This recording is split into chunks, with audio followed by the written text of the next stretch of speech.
오늘은 그 한국출판문화진흥원에서 지원하는 지역서점 지원 사업으로 저희가 정치발전소에서 저자와 함께 떠나는 한국정치기행이라고 하는 것의 첫 번째 시간입니다. 그래서 오늘 현충원 역사산책의 저자이신 김학규 저자님을 모시고 현충원 안에 있는 현충원에 관련한 역사 속에서 볼 수 있는 역사 이야기를 들어볼 텐데요.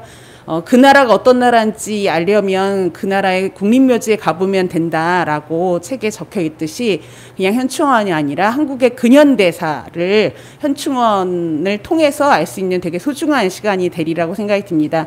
온라인에서 시청해 주신 분들은 질문은 강의 중간이라도 댓글에 남겨주시고요. 강의 시간은 1시간 20분 정도 소요될 예정입니다. 네, 그러면 김학규 인권도시연구소 대표님을 모시고 강의를 듣도록 하겠습니다. 예, 반갑습니다. 동작 역사문화연구소라고 하는 이제 지역사를 좀 연구하는 그런 단체에서도 활동하고 있고요. 그리고 인권도시연구소는 이제 도시 수준의 인권, 이것도 마찬가지로 좀 지역 차원에서 인권 문제를 좀 더 밀착해서 확산하는 이런 게 좀 필요하겠다 싶어가지고 그런 사업을 좀 하고 있습니다. 제가 이제 현충원 역사산책 이 책을 냈는데요. 이 현충원 역사산책이라고 하는 걸 내게 된 게 한면에서는 제가 동작구에서 살다 보니까 이 동작구에 현충원이 있잖아요.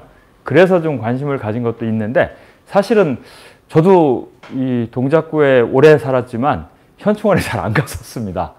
이게 많이 우리에게 이제 고정관념으로 잡혀 있는 게 현충원이라고 하는 게 이 군사주의의 상징 그리고 권위주의의 상징 이런 부분이 한국 현대사의 흐름 속에서 또 잡혀 있는 게 있어서 그런 고정관념이 상당히 있고 저도 사실 그런 거로부터 자유롭지 않았기 때문에 이 현충원에 그렇게 적극적인 관심을 갖지 않았었는데 제가 관심을 갖게 된 거는 사실 다른 계기가 있었습니다. 그래서 그런 이야기도 좀 하면서 이 책을 쓰게 된 배경 그리고 이제 어떤 내용으로 구성되어 있는지 뭐 이런 것 좀 소개하는 식으로 한번 이야기를 좀 해보겠습니다.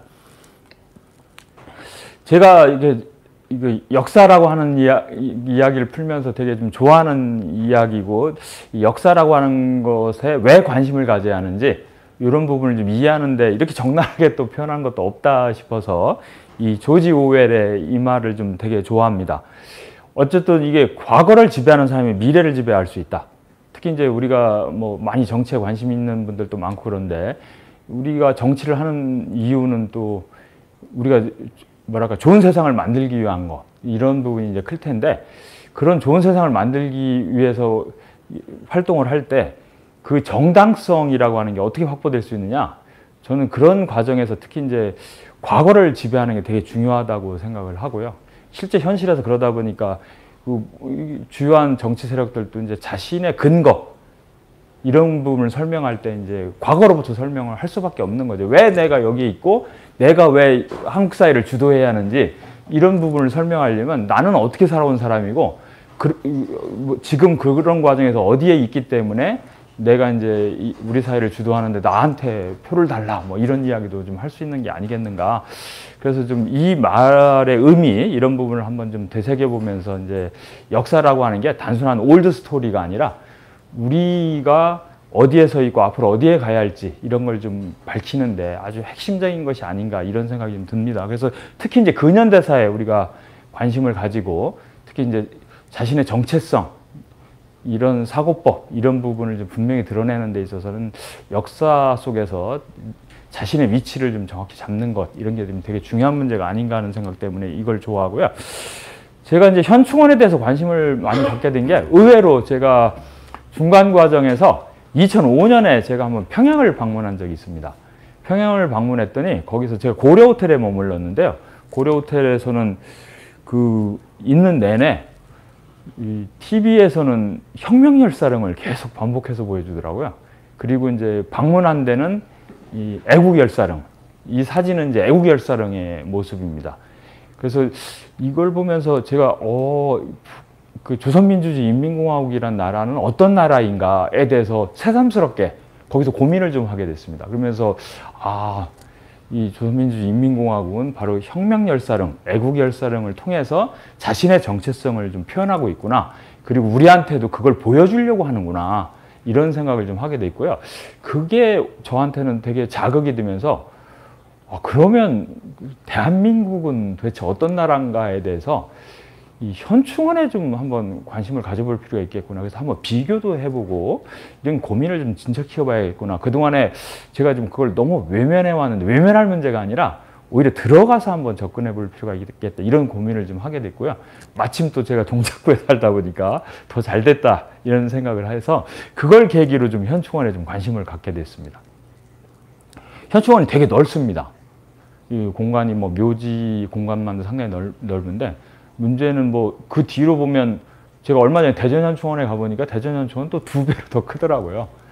이게 한국 근현대사 속에서 이렇게 어떻게 보면 나라에 헌신하다 돌아가신 분들이 그만큼 이제 많다라고 하는 건 우리 근현대사가 좀 격동의 시대였었다라고 하는 걸 보여주기도 하는데 최근에는 또 대전현충원도 거의 꽉 차가지고요.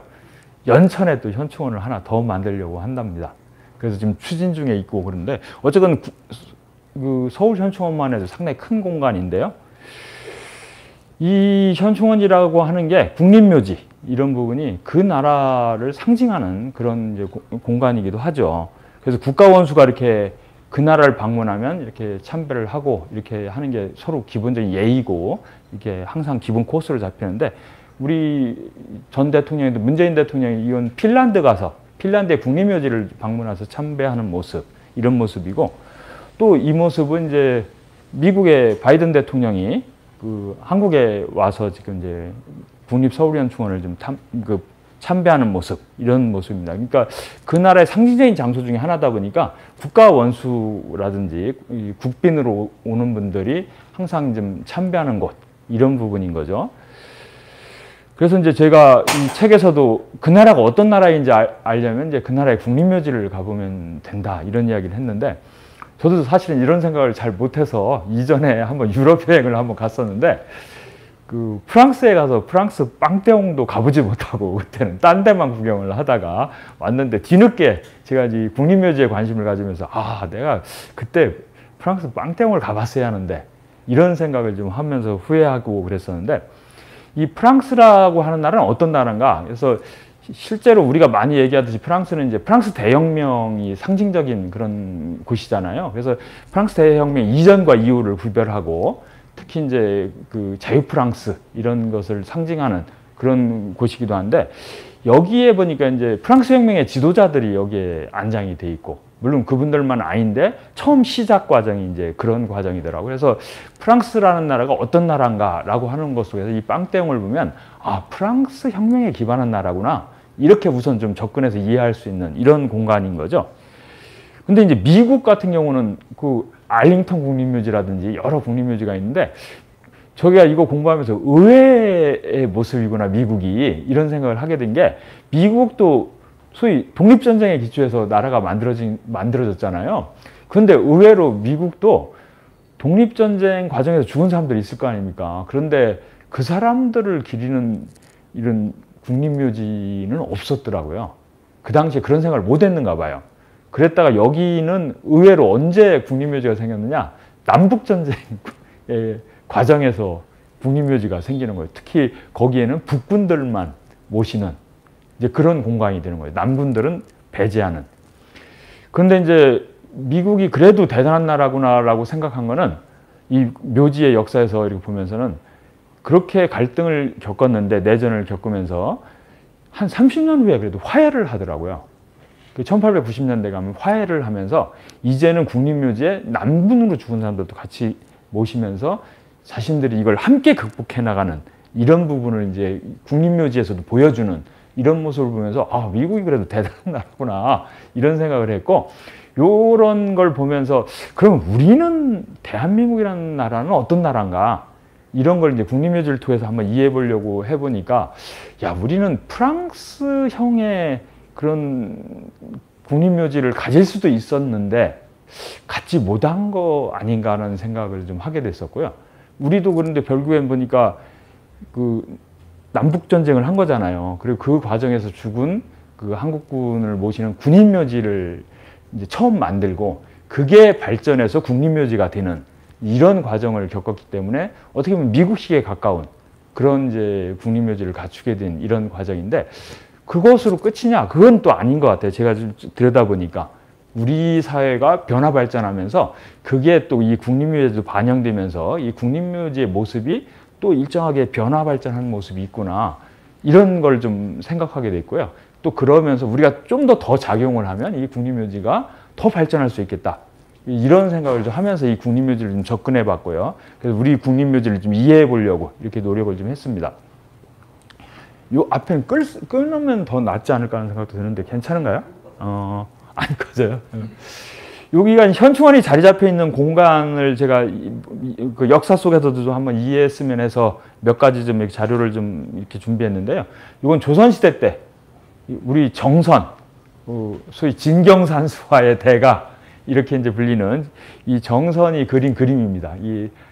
그러니까 저 한강 위에서 배 타고 쭉 내려오면서 경치 좋은 데를 딱딱딱 잡아가지고 그걸 이제 그림으로 딱 그려서 남겼는데 그 중에 하나가 지금의 현충원이 있는 자리, 그 자리가 동작나루라고 나루터가 있었던 곳인데 그 자리를 잡아서 지금 이 그림으로 남긴 거죠. 가운데 이렇게 아주 포근하게 있는 자리, 그 자리가 지금의 현충원 자리인 건데요.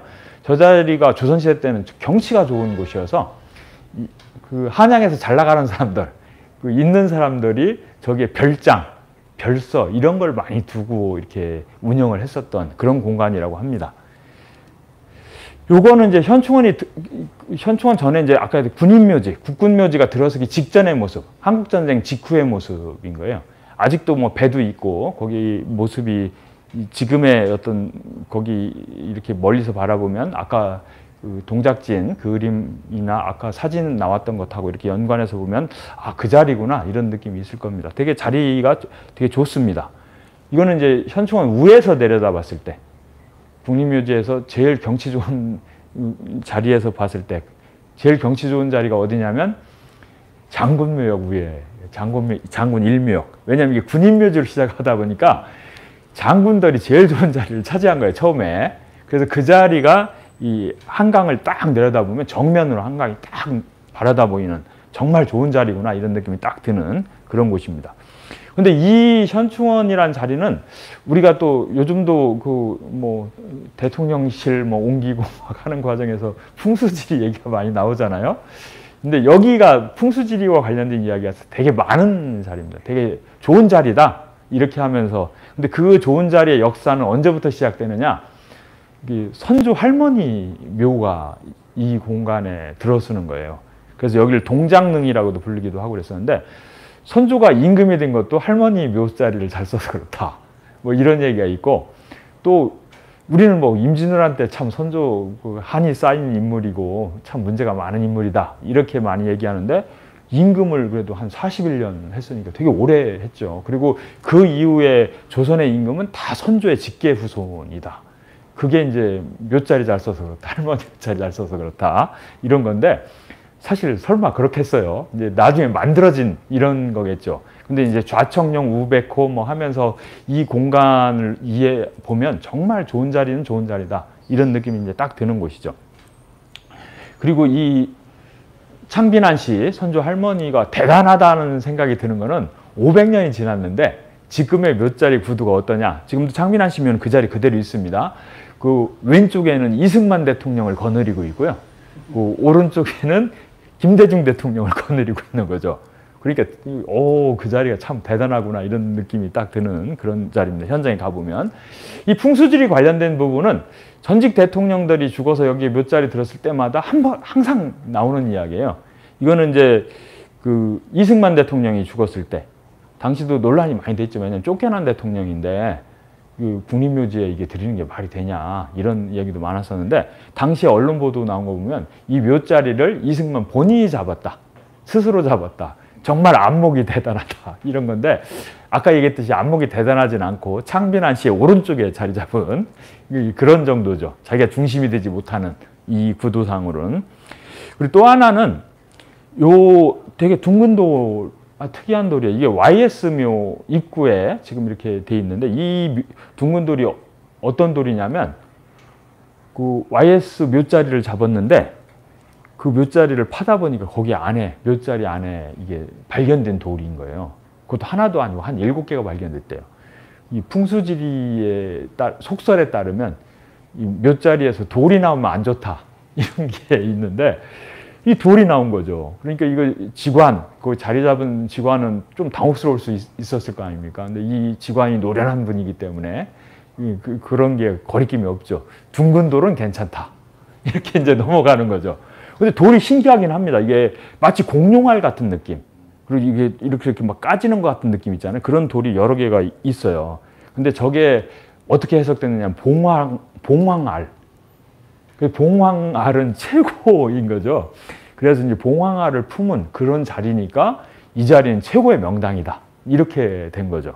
그렇게 하면서 이제 위기가 극복된 이런 과정도 있는데, 어쨌든 저는 이제 이 공간을 보면서 이렇게 아까 했던 프랑스형과 미국형의 군인묘지 이런 것하고 연관해서 고민하면서 대한민국이란 나라가 어떤 나라인가 이거에 대한 고민을 좀 계속 했고요. 그 과정에서 대한민국이 독립운동에 기반한 나라냐 과연 이 고민을 좀 최고 중심에 놓고 좀 고민을 좀 했었습니다. 왜 그러냐면 대한민국 헌법에는 헌법 전문에 보면 대한민국이란 나라가 어떤 나라냐를 이제 압축적으로 표현하고 있는데, 대한민국이 언제 시작되었느냐?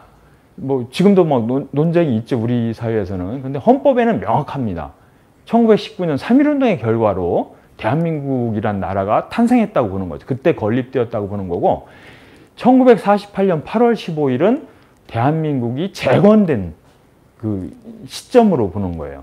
그래서 그때는 대한민국 정부 수립 기념일로 우리가 공식적으로 기리지, 그날을 무슨 건국한 날로 해서 건국절로 기리지 않거든요. 근데 일부에서 그날을 건국절로 하자라고 하는 거는 사실은 문제가 많이 있습니다. 왜 그러냐면 그렇게 하게 되면 그 전에 무슨 일을 했건 그건 중요하지 않은 거예요. 이제부터 나라를 건립하는 과정에서 내가 기여하면 내가 과거에 친일을 했건 뭐를 했건 그건 중요하지 않은 거예요. 과거 불문 이렇게 되는 거죠.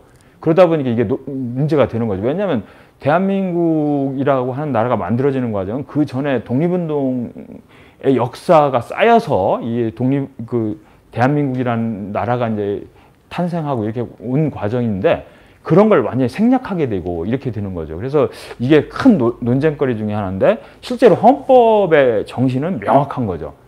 이제 그런데 문제는 헌법은 그런데 실제 현실은 어땠느냐 이렇게 따져보면 이 문제가 또 많이 있죠. 여러 가지 허점이 있고, 그 중에 하나가 현충시설인 거예요.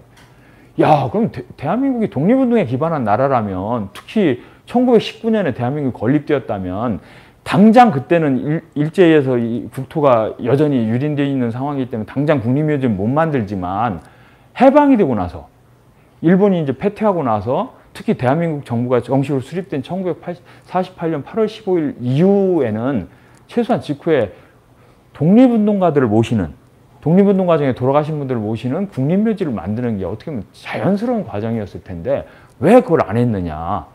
그리고선 국군묘지로 시작한 게 나중에 1965년에 가서나 국립묘지가 되고, 그때서나 독립운동가들을 국립묘지에 모시는 이런 과정이 된 이유가 뭐냐. 이런 게 이제 고민거리인 거죠. 왜냐하면 헌법 정신과 현충시설의 불일치. 근데 이게 이제 어떻게 변화 발전하느냐 이걸 좀 추적을 해봤는데, 안 하려고 했던 게 아니더라고요. 해방되고 나서 1945년 8월 15일 직후에 독립운동 하셨던 분들 중에서 몇 사람들이 빨리 모여서 우리가 해야 할 일 중에 하나는 독립운동 과정에서 돌아가신 분들, 이분들을 이렇게 모시는 일을 제일 먼저 해야 할 일 중에 하나로 딱 선정을 하는 거예요. 그거는 당파를 초월해서 해야 한다. 이렇게 이제 그 방향도 딱 잡는 거죠. 그래서 하는데 그 장소는 어디냐? 장소가 어디였느냐 하면 장충단 공원, 지금의. 그 장충단이라는 게 뭐냐면 옛날 1900년에 대한제국기에 고종이 앞으로는 나라에 충성한 사람들은 나라가 책임진다. 이런 거를 공식화하고 그것을 구현한 게 1900년에 처음으로 거기다 재단을 쌓는 거예요. 지금의 장충단. 그래서 이름이 장충단이고 장충단 공원이 된 거예요. 충을 이렇게 장려하는 그런 재단을 쌓고 거기서 제사를 지낸 거죠. 그래서 매년 1900년부터 매년 그 제사를 지낸 거예요. 그래서 이제 장충단이라는 공간이 생긴 거고 탄생한 거고, 그 공간이 가는 상징성이 있었던 거죠. 그러니까 일제도 이 한국을 지배하면서 이 장충단을 파괴하는 거죠. 그리고 자신들이 주도하는 공간으로 바꾸는데, 이 공간에 이제 대표적인 게 방문사, 이토 히로부미를 기리는 방문사라고 하는 절도 짓고 여기에 육탄 삼용사 기념 조형물도 만들고 그러는데 육탄 삼용사가 뭐냐면 그 일본 천황을 위해서 자신의 몸을 던져서 그 헌신했던 군인들을 기리는 나중에 알고 보니까 다 조작된 거였더라. 이런 거지만 어쨌든 그 당시에는 그런 식으로 하면서 이 공간에다 이제 그렇게 쌓았던 거죠. 근데 어쨌든 이 공간이 그런 상징성이 있다 보니까 이 공간에다가 이거는 이제 어쨌든 그 장충당공원에 지금 그 1900년에 처음 그 제사 지냈던 걸 기념하는 그런 이제 기념비도 있고 그런 공간이에요. 그러다 보니까 해방되자마자 바로 이 공간을 바꾸려고 이제 독립운동했던 사람들 중심으로 움직임이 생기는 거죠. 그래서 그 일본이 만들어놨던 그 부분을 파괴하고 이 공간에다가 안중근 동상도 만들겠다. 그리고 지금 효창공원에 있는 삼의사 그분들도 여기에 모시겠다. 본래는 일본에서 그 유해를 이렇게 모시고 와서 실제로는 이 장충당공원에 이렇게 모시려고 했었던 거예요. 그리고 여기다 기념관도 짓겠다. 그리고 뭐 여러 개 순국선열들을 이렇게 모시는 이런 일을 하겠다. 이렇게 된 거죠. 이게 이런 부분이 대한제국기 짧은 기간에 이런 게 했는데 어떻게 그렇게 상징으로 잡혔을까 저도 좀 궁금하기도 하고 그랬었는데 당시에 독립운동의 역사를 정리했던 일제강점기 그 당시에 박은식 선생이 쓴 그 독립운동 지혈사, 한국 독립운동 지혈사 여기도 보면 심지어 기독교인인데도 이 1920년에 돌아가신 분이 있어요. 차진화라고 하는 분이 있는데 이분의 이야기를 박은식 선생이 기록을 하는데 그때도 뭐라고 하면 내가 죽으면 갈 곳이 장충단이다. 이런 식으로 생각을 하더라고요. 그러니까 독립운동 하시던 분들의 사고 속에서 장충단이라는 건 상당히 그 당시부터 상징이 있었던 거죠. 그러니까 해방 이후에 그런 과정이 자연스럽게 이루어졌는데 이 공간이 결국에는 근데 이루어지지 못하는 거예요. 어떻게 바뀌느냐면 어쨌든 미군정 시기에는 미군정하고 이게 협의를 해서 막 나중에는 공간도 확보하기도 하는데 여기에 피난민들도 많이 몰려오고 막 여러 가지 어려움이 생겨요. 근데 대한민국 정부가 정식으로 수립되고 나선 그럼 적극적으로 추진되었어야 하는데 이때서 갑자기 내용이 바뀌기 시작하는데 이게 이제 우리의 분단과 전쟁으로 이어졌던 우리 아픈 역사 이게 또 여기에 이제 반영이 되는 거죠. 왜냐하면 6.25 한국전쟁이 일어나기 전에도 이 공간, 그 38선에서 크고 작은 전투가 벌어지잖아요. 거기 죽는 사람들이 생기고. 이러니까 이 사람들을 모시는 일이 더 급하다. 이런 논리가 이제 앞서기 시작하는 거죠. 반공. 이런 게 이제 앞서기 시작하면서 이승만이 나중에 한 얘기 이따도 나오겠지만 그 핵심적인 뭐냐면 나보다 육탄 시비용사가 더 중요하다. 이런 표현을 써요.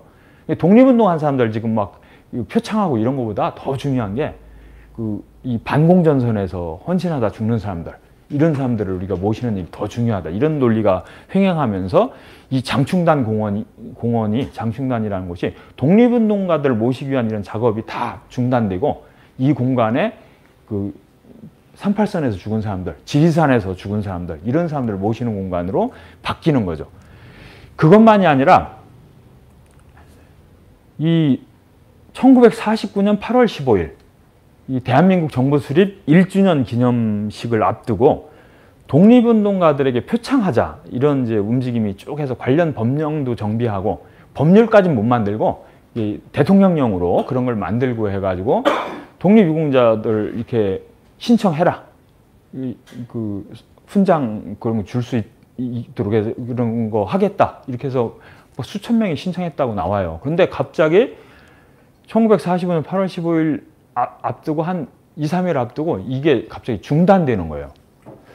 왜 중단되었을까? 근데 완전히 중단된 건 아니더라고. 어떤 식이냐면 실제로는 그날 1949년 8월 15일 날 일부 행사는 그 1주년 기념식을 하고 2부 행사로 표창식을 하는데 딱 2명한테만 표창을 하는 거예요. 딱 2명이 누구냐면 이승만 본인 그리고 이시영 부통령 딱 2명한테만 표창을 한 거예요. 그러니까 이상하다 이렇게 됐을 거예요. 사회 분위기가. 그래서 9월 초에 대통령 이렇게 기자간담회를 하는데 이 기자간담회 기사 내용입니다. 거기서 기자 한 명이 물어보는 거죠. 왜 갑자기 취소됐느냐 사정이 뭐냐 하니까 이승만 대통령이 되게 이상하게 답변을 하는 거예요. 우리는 외국인에게 빚을 많이 지고 있다 뭐 이런 얘기를 막 하면서 딴 얘기를 막 하면서 그런데 이게 왜 그랬을까 하는 게 이승만 대통령은 그때 그 독립운동 한 사람들 표창하겠다고 했는데 그 표창의 목적이 어디에 있었느냐? 그 돌아가신 분들 표창하겠다는 게 아니고 나를 도와준 외국인들한테 표창하겠다. 이게 앞섰던 거예요. 이게 핵심적인 이분의 사고였는데 현실적으로 이게 불가능하게 된 거예요. 왜 불가능하게 됐느냐면 특히 미국인들을 표창하려고 했는데 미국의 반공 리더들도 거기에 포함되어 있었는가 봐요. 근데 이 사람들한테 표창하려면 미국 의회의 사전 승인 절차가 필요하다. 이걸 뒤늦게 한 거예요. 한 2, 3일 전에. 그러다 보니까 어떻게 취소 이렇게 된 거죠. 근데 완전 취소하려고 하니까 또 옆에서 각하께선 받으셔야죠. 막 이렇게 되니까 두 사람만 받는 그런 행사가 이루어진 거죠. 그래서 제가 이걸 찾아보니까 어떤 식이냐면 이승만 정권 내내 12년간 표창받은 사람의 숫자를 따져보니 16명밖에 없더라고요. 근데 그 16명 중에서 내국인을 표창받은 사람이 딱 2명밖에 없는 거예요. 아까 얘기했던 이승만 본인과 이시영 부통령. 그 나머지는 다 외국인이야. 그 사람들을 준 건 아까 1949년에 주려고 했는데 안 됐잖아요. 그래서 1950년, 51년, 52년, 53년까지 줬더라고요. 보니까 53년에 받은 장제스 같은 경우는 특별한 경우 뒤늦게 준 이유가 그 당시 이제 소위 한국전쟁 과정에서 반공전선을 강화해야 한다. 이런 흐름 속에서 아마 선택이 돼서 줬을 것 같고요. 다른 사람들은 뭐 영국인 한 명, 캐나다인 한 명 막 이렇게 있긴 한데 이분들도 다 이승만하고 관련된 사람. 이승만이 미국에서 독립운동할 때 이승만은 대표적인 외교론자잖아요. 그러니까 지금 막 총 들고 지금 일본하고 맞서 싸워서 이게 될 일이 아니다. 이 전국의 흐름을 잘 보고 세계사의 흐름을 잘 읽어서 외교 활동을 잘해서 우리가 독립을 쟁취해야 한다는 입장이었기 때문에 아까 얘기했듯이 순국선열, 막 돌아가신 분들 이런 사람들 막 기리고 하는 건 별로 관심이 없는 거예요. 오로지 자기를 도와줬던 그게 핵심이었다고 생각하기 때문에. 그래서 40년대 한미협회라고 미국에서 활동할 때 자신을 도와줬던 그 조직, 그 멤버들, 그리고 기독교 간치네 이런 사람들한테만 이거를 표창을 하려고 했던 거고 실제 멤버들이 다 그런 사람들이었던 거예요. 그러고선 딱 입 싹 씻은 거죠. 내내.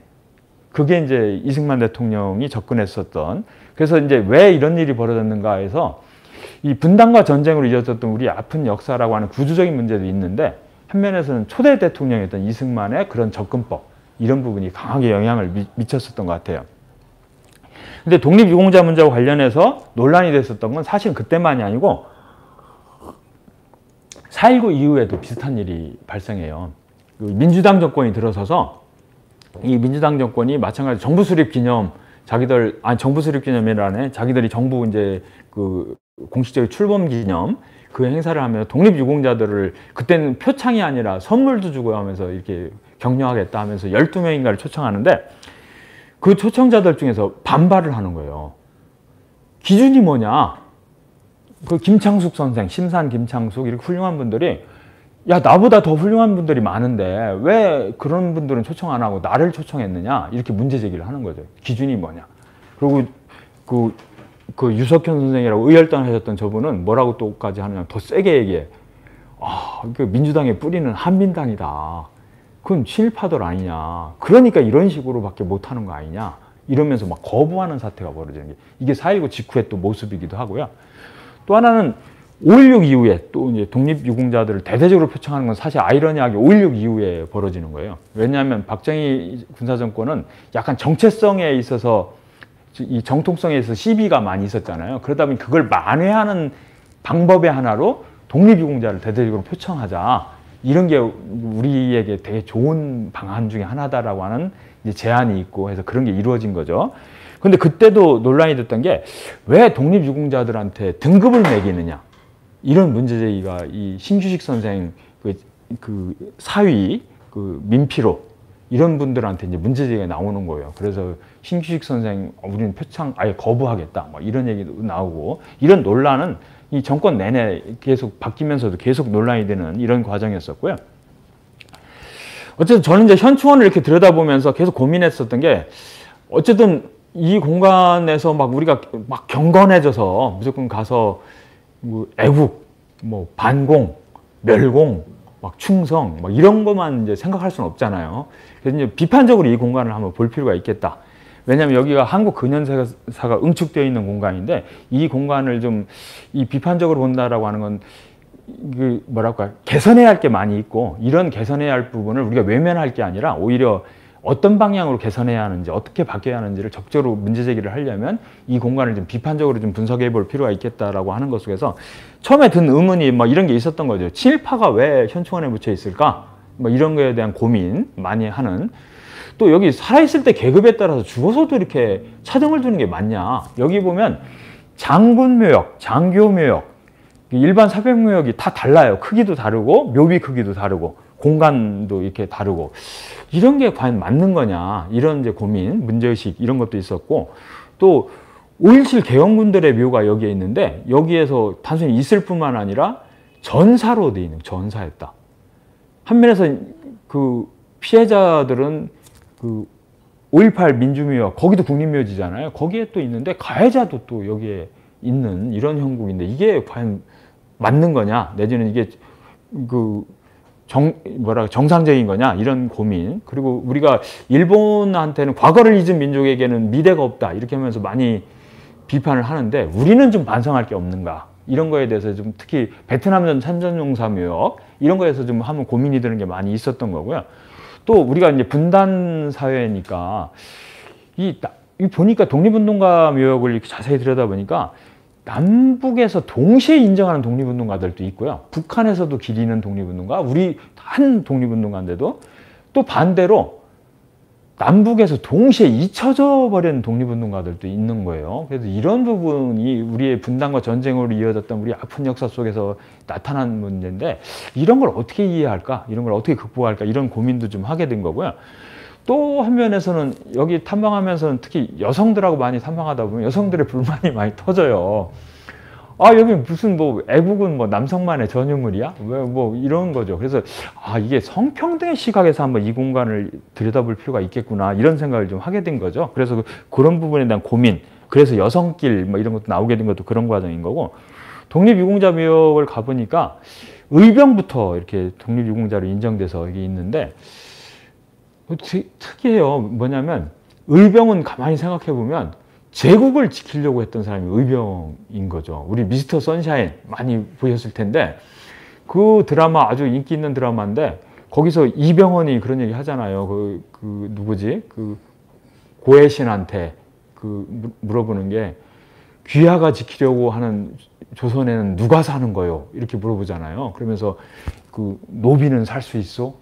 뭐 이렇게 물어보고 하는 장면이 혹시 기억나실지 모르겠는데 저는 그게 되게 놀랍더라고요. 그 장면 묘사하는 게. 그 제국을 지키려고 했었던 사람이 의병이고 이 독립운동가들, 독립군 이런 사람들은 제국을 지키려고 했던 사람들이 아니라 사실은 민국을 만들려고 했었던 사람이라 서로 목표가 달랐던 거죠. 그런데 이 현충원에서는 의병부터 있더라고요. 근데 이것도 이게 좀 모순이 있구나 이런 생각도 좀 고민이 들었었던 게 있고 근데 같은 기준으로 하면 동학농민혁명에 참여했던 사람들도 여기 들어올 자격이 있는 것 같은데 왜 또 동학농민혁명에 참여했던 사람들은 없지? 뭐 이런 거에 대한 고민. 그래서 이제 여러 가지 그런 고민을 하면서 길을 좀 만들게 된 거예요. 그리고 이제 의병부터 있다라고 하는 건 이게 한국 근현대사의 주요 인물들 여기에 물론 아까 같이 빠져 있는 부분도 있지만 여기에 대부분 있는 거구나. 그래서 이런 부분 속에서 이 한국 근현대사가 응축되어 있는 이 공간을 잘 이해하고 이 공간에 대한 해석을 정확하게 하고 어떻게 이제 이 방향을 좀 이렇게 바뀌어 나갈 방향을 좀 제시할 건가, 제안할 건가 이런 이제 고민을 좀 적극적으로 해보게 된 거죠. 그래서 이제 길을 한 7개 길을 만든 게 처음에는 막 같이 탐방할 때 이 공간 넓은데 그래도 자주 오지 못할 테니까 사람들이 한번 올 때 그냥 다 보자. 그래서 막 돌았더니 너무 힘들어하는 거예요, 사람들이. 그래서 이러면 안 되겠구나. 이게 사람들이 안 오겠구나.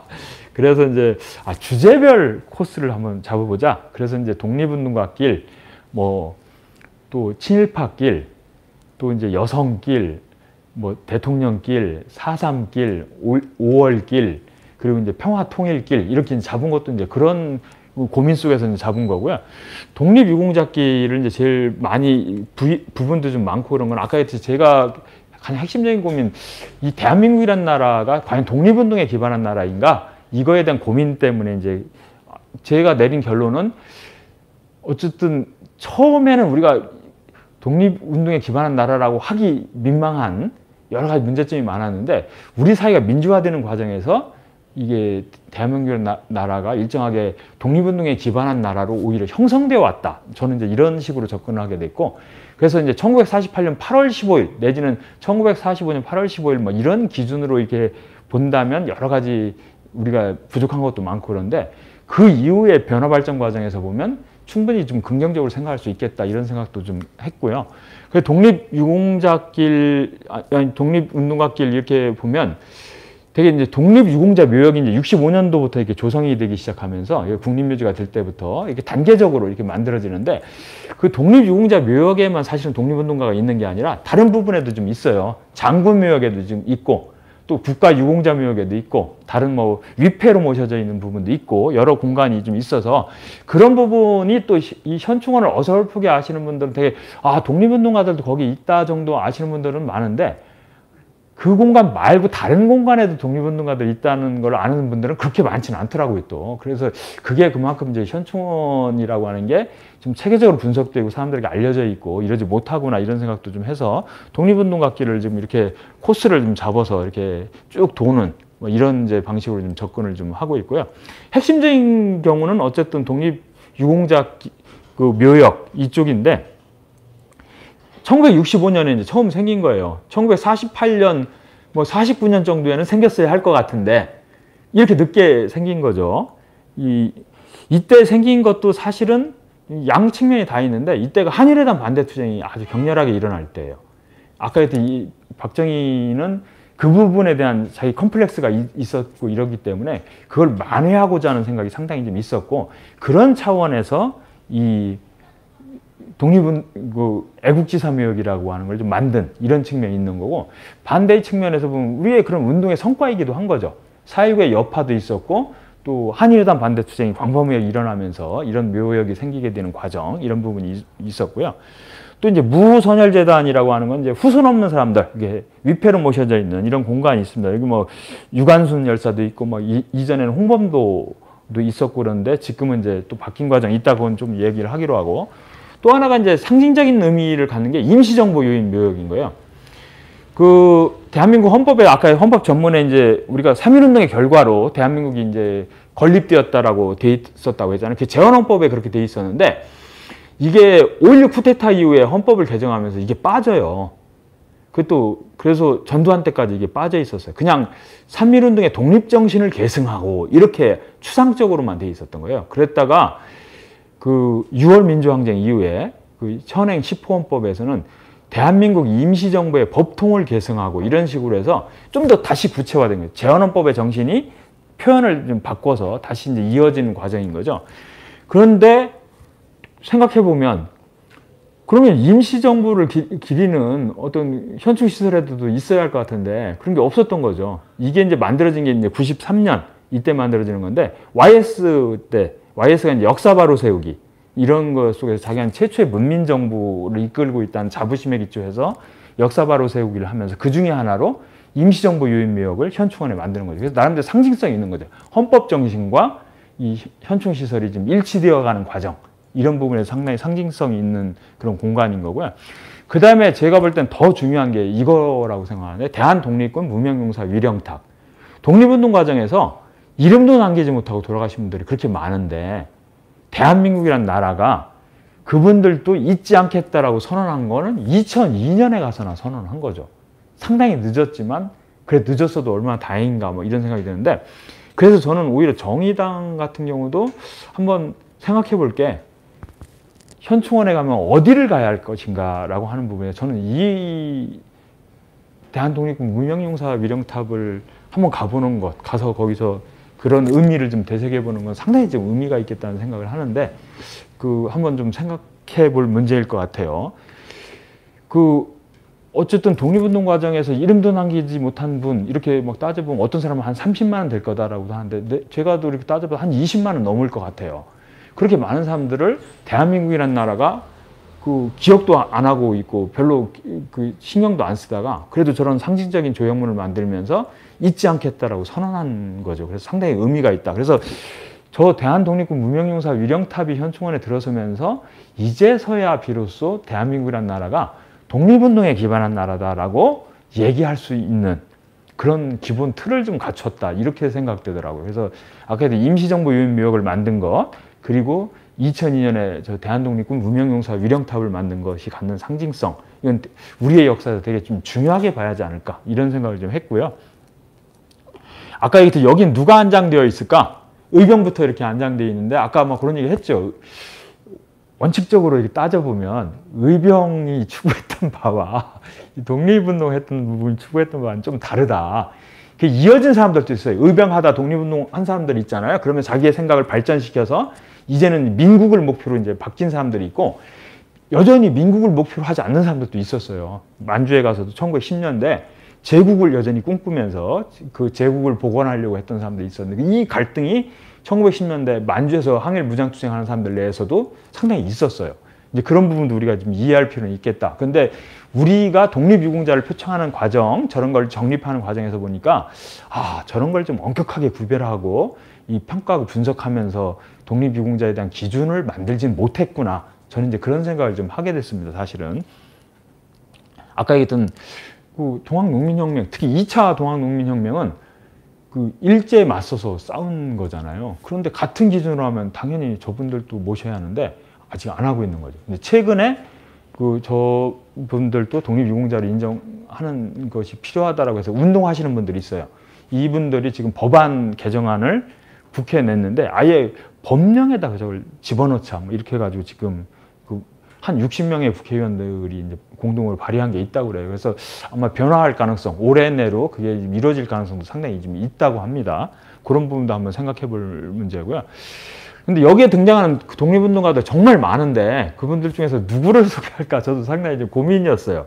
그 한 사람 한 사람이 다 소중하고 다 이야기거리가 많은데 그걸 다 해야 하는데 다 할 수는 없고 그러면 막 책 몇 권을 내도 안 되는데 그래서 좀 고민하다가 그래도 나름대로 전형 이게 거기다 어떻게 의미 부여를 할까 이러면서 나름대로 이제 선택하고 고르고 했는데 한 면에서는 좀 사람들이 좀 접근하기 쉬웠으면 좋겠다. 최근에 영화가 독립운동과 관련된 영화가 많이 유행을 했지 않습니까? 그래서 그런 영화에 등장하는 사람들 그 영화의 롤모델이라고 할 수 있는 사람들 이런 사람들을 한번 소개하면 더 좀 이해하기 쉽지 않겠나 이런 생각을 우선 한번 했고요. 그래서 이제 그런 분들을 좀 영화 암살에 등장하는 사람들 그 안호균의 롤모델 이렇게 해서 권기옥 선생하고 이 남자연 선생 이런 분이 있는데 여기가 남자연 선생 이런 분들이 있는데 요 과정에서 또 재미난 것도 있더라고요. 뭐냐면 우리가 영화 보니까 제가 이렇게 역사를 막 나름대로 공부해 보면서 이렇게 사람들한테 얘기하고 청소년들한테 얘기하면서 어떻게 하면 역사에 관심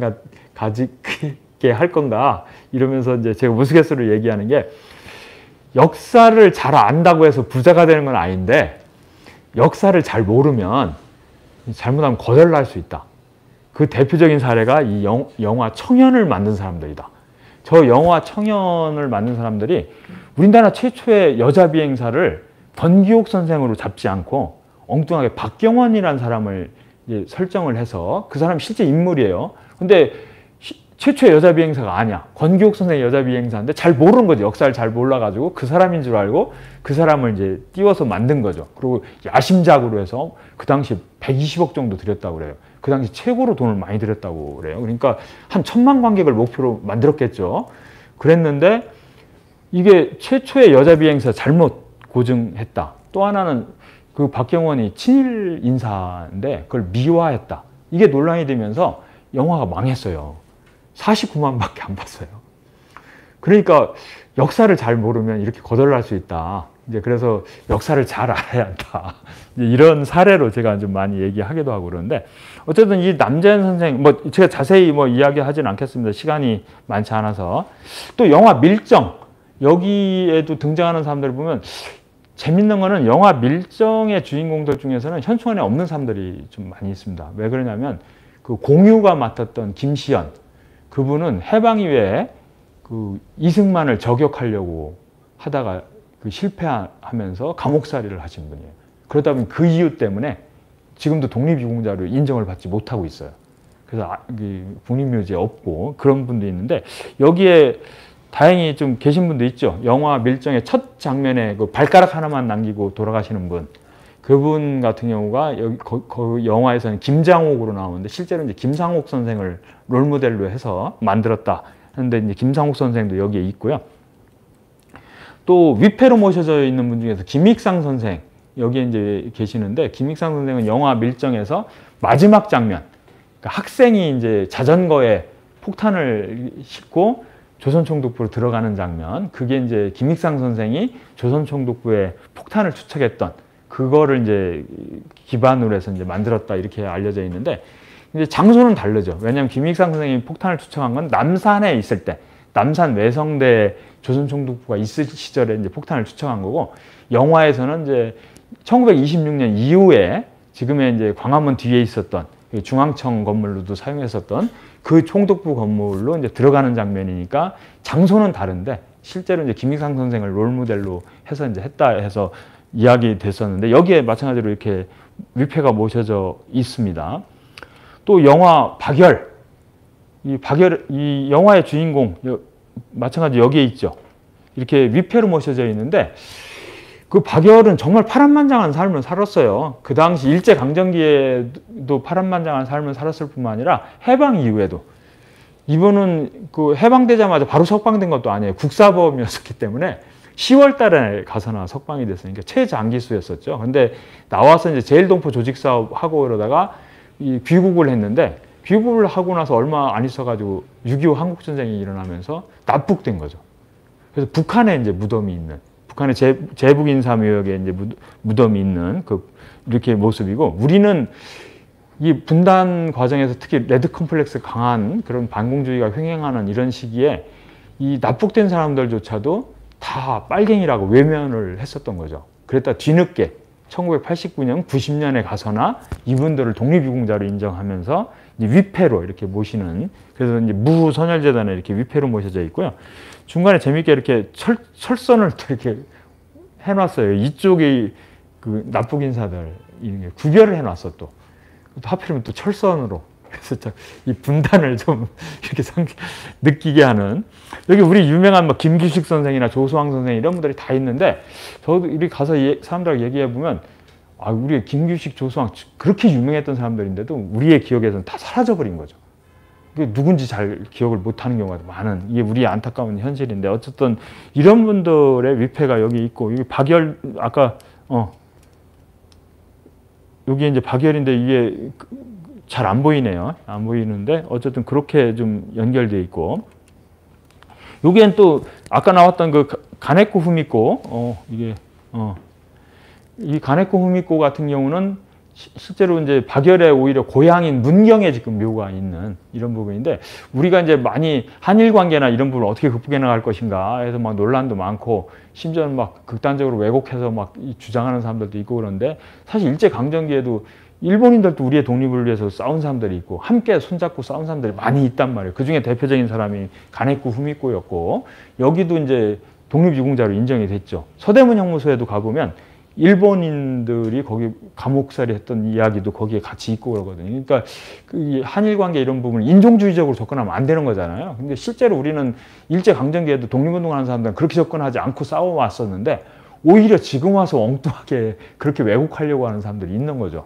우리는 오히려 국제연대를 적극적으로 하려고 하고 개방적으로 좀 접근하려고 하는 독립운동가들의 노력이 계속 있었는데 그리고 이제 심지어는 그 당시 이제 선교사로 왔었던 분들 중에서도 또 우리의 독립운동에 좀 적극적으로 돕고 이렇게 헌신하셨던 분들도 있는데 이 애국지사묘역에 유일하게 외국인 중에 한 분이 여기에 계신 거예요. 이 스코필드, 서코필.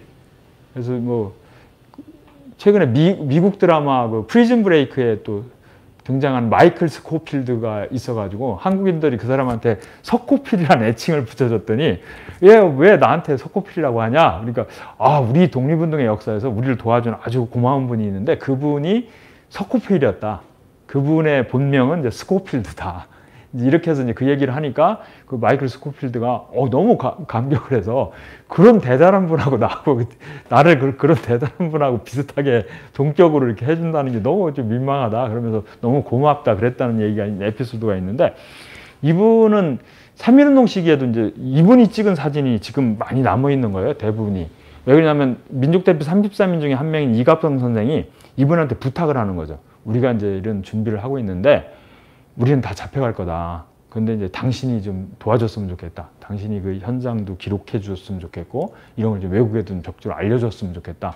이렇게 해서 이 사람한테 부탁을 한 거고, 이 사람은 이제 세브란스 의전 이제 교수였었고 그런데 역할을 많이 했는데, 특히 중요한 역할 중에 하나가 제암리 학살 사건, 그 유명한 제암리 학살 사건에 이분이 이제 자전거를 타고, 자전거를 싣고 우선은 기차를 타고 수원역까지 가고, 수원역에서는 내려서 자전거를 타고 우회해서 일본이 이제 지키고 있으니까 거기를 뚫고 들어가서 그걸 다 사진을 찍어서 외국에 알리고 뭐 이런 역할을 한 거죠. 조선 총독도 찾아가서 항의도 하고, 당신들이 지금 인권 뭐 이런 게 막 말은 그런 거 하는데 당신들 그런 거 제대로 하고 있는 게 아니지 않느냐, 막 이렇게 항의도 하고 막 이런 역할을 했기 때문에 위협 많이 받았다고 그래요. 결국엔 그래서 여기서 한국에서 버틸 수 없어서 외국으로 나갈 수밖에 없었는데, 나중에 이분이 이제 오시는 거죠. 50년대 초청을 받고 오고, 그래서 한국에서 돌아가셔요. 그럼 돌아가시면서도 이제 내가 죽거든 한국에 묻어달라, 이렇게 하면서 이제 여기에 묻히게 된 분인데, 어제 이런 분들도 우리가 생각하면서 이 공간을 좀 아주 볼거리가 좀 상당히 많이 있는 거죠. 그리고 특이하게 아까도 얘기했듯이 의병은 본래 제국을 지키려고 했던 사람들인데, 그런 사람들 중에 변화하는 사람들이 있었다고 했잖아요. 그 대표적인 인물이 사실 홍범도 장군이에요. 홍범도는 특이하게 의병에서 독립운동가로, 그리고 독립운동가 중에서도 사회주의계 독립운동가로 또 발전하는 이런 이제 케이스인 건데, 여기에 본래 위패로 모셔져 있었죠. 그런데 작년에 이 카자흐스탄에서 이제 유해를 모셔오면서 대전현충원에 이제 안장을 하게 됐고, 그래서 장군의 귀환 뭐 이런 식으로 많이 얘기했었잖아요.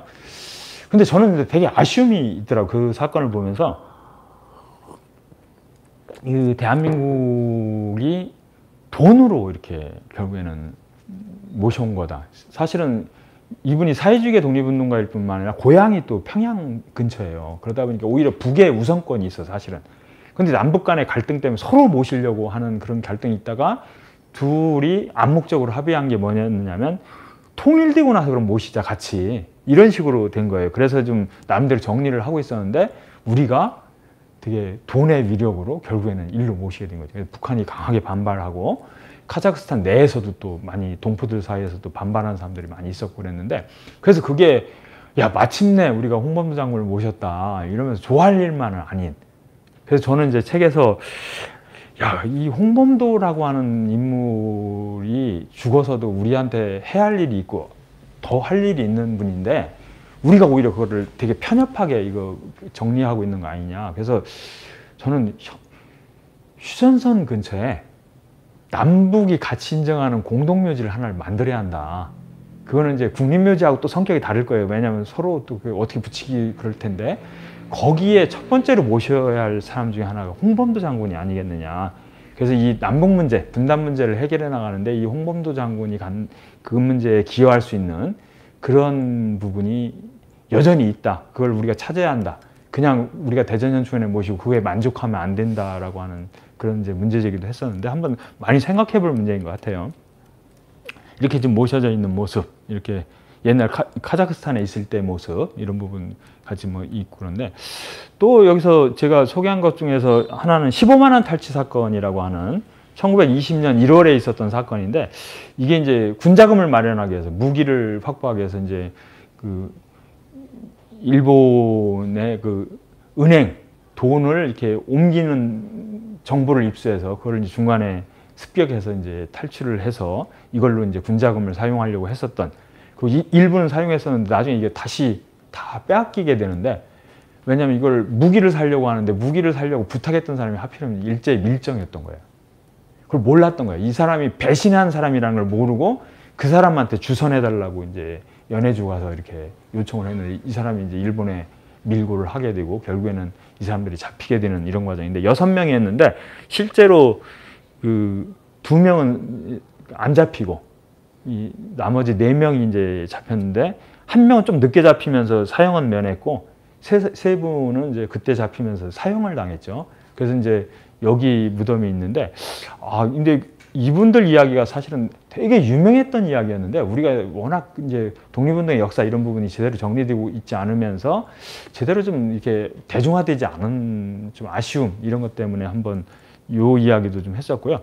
여기 어린이 신문 제가 이렇게 한 거는 해방정국에서 어린이 신문에도 주요한 사례로 독립운동의 역사로 나올 정도로 이게 되게 유명한 사건이었는데 우리가 많이 외면한 이제 잘 모르고 있었던 이런 것도 있는 것 같아서 제가 좀 그 부분을 했고요. 또 이 공간에서 보면 대를 이어서 독립운동한 사람들 이런 사람들 있어요. 임시정부에서 활동하다가 그 자식들은 그 광복군에서 활동하고 이런 식으로 활동하는 분들 이런 분들도 참 대단한 집안이고 그래서 우리가 이런 부분을 좀 기억했으면 좋겠고 해서 그런 사례가 여러 개 사례가 있거든요. 근데 그 중에 하나가 이 박영준, 신선호 이 부부 독립운동가 이분들은 이제 광복군에서 활동했던 분들인데 여기도 이제 이게 이제 결혼식 했을 때 뭐 증서인데 여기 보면 유명한 사람들이 다 줄에 쓰고 김구가 줄에 쓰고 뭐 조수왕 선생이 뭐 증언하고 뭐 이런 식으로 해서 유명한 독립운동가들이 이제 이 결혼식을 이제 주관한 이런 경우인데 이 아버지도 이제 박영준의 아버지는 임시정부에서 이제 법무부장도 하고 했던 그 박찬익이라는 또 유명한 인물이기도 하고 이 신순우의 또 부모도 다 그 독립운동에 헌신하셨던 이런 식이라 대를 이어서 이렇게 독립운동한 부분 이런 부분은 특히 더 우리가 존경할 만한 그런 부분이 아닌가 해서 이제 그런 이야기도 좀 쓰고 또 어떤 부분은 야 이런 거는 한번 영화로 만들어 보면 좋겠다 거기 보면서 아직은 영화로 안 만들어졌는데 영화로 만들면 참 좋겠다라고 생각했던 게 이수웅이라는 사람 그리고 이제 서원준이라는 분 이런 분이 있는데 이 두 분은 뭐냐면 거의 홀단신 혼자 거의 그냥 이 한반도 전역을 휘저으면서 엄청나게 사건을 만드는 일본을 초긴장 상태로 만드는 이런 사례도 있더라고요. 그런 부분도 한번 나중에 영화 만들 사람이 있으면 한번 좀 만들어 봤으면 좋겠다 해서 그런 부분도 좀 한번 소개한 부분도 있고요. 또 하나는 여기 우리의 그 부끄러운 역사인데 가짜 독립운동가가 실제로 여기 있었어요. 완전한 가짜 독립운동가. 그러니까 어떤 거냐면 그 유형이 보면 과거에 독립운동을 했는데 나중에 친일파로 변절한 경우도 있었고요. 그런 경우는 독립운동을 했었던 역사가 있잖아요. 그래서 어느 정도 그 사정이 이해가 가는데 그게 아니라 완전히 다른 사람의 독립운동의 공적을 완전히 찬탈해서 그 자기 할아버지가 독립운동했다, 자기 아버지가 독립운동했다 이렇게 만들어서 여기에 무덤이 있었던 이런 사례가 있었는데 대표적인 게 이제 독립운동가 김진성 여기 무덤에 있었는데 이게 왜 이런 일이 벌어지냐 이것도 이제 분단이라고 하는 우리의 역사와 관련이 있는 거죠. 왜냐하면 독립운동가들이 이 한반도 남쪽에만 사는 게 아니잖아요. 북쪽에도 살고 또 심지어 만주에도 살고 이러다 보니까 중국하고는 우리가 국교도 안 맺고 이렇게 살았었으니까 이 경우는 뭐냐면 해방될 때 감옥에서 나오신 분이에요. 1932년인가 그때 감옥살이 하다가 되게 장기수로 있다가 감옥에 나왔는데 이분은 자기의 기반이 만주기 때문에 만주로 가신 거죠. 왜냐면 만주에 부모님도 계시고 그러니까 만주로 가서 거기서 돌아가셨는데 그러다 보니 이분의 이야기는 이제 신문이나 이런 데 기록으로 남아 있는데 아무도 안 나타날 거 아니에요. 1960년대. 그러니까 나쁜 마음을 먹은 사람들이 이 사람의 공적을 우리 할아버지, 아버지의 역사로 만들어 보면 되지 않을까 이런 생각을 한 사람들이 있었던 거죠. 그래서 실제로 그렇게 해서 있었는데 이게 어떻게 밝혀지느냐면 우리가 중국과 이제 교류하기 시작하면서 수교하기 직전에 우리가 먼저 간 게 뭐냐면 노래방 문화가 먼저 가는 거죠. 연변에. 그래서 막 이 노래방 문화가 가는데 이 아드님 김진성 진짜 독립운동가 김진성의 아드님이 그 중국에서 노래방에 간 거예요. 노래방에 갔는데 그때는 지금하고 다르게 지금은 맞춤형 그 배경 화면이잖아요. 뭐 노래 하나하나마다 다 영상 배경이 있잖아요. 근데 그때는 그게 아니라 몇 가지 영상을 가지고 그냥 랜덤으로 이렇게 되는 거죠. 그러다 보니까 노래 중에 하나의 배경화면이 현충원 배경화면이 있었던 거예요. 여기가 배경화면이 쭉 지나가는데 애국지사 김진성의 묘 이게 딱 지나가는 거죠. 김세걸 선생님이 그걸 딱 본 거죠. 오, 남조선에서는 우리 아버지를 되게 높이 평가하는가 보다.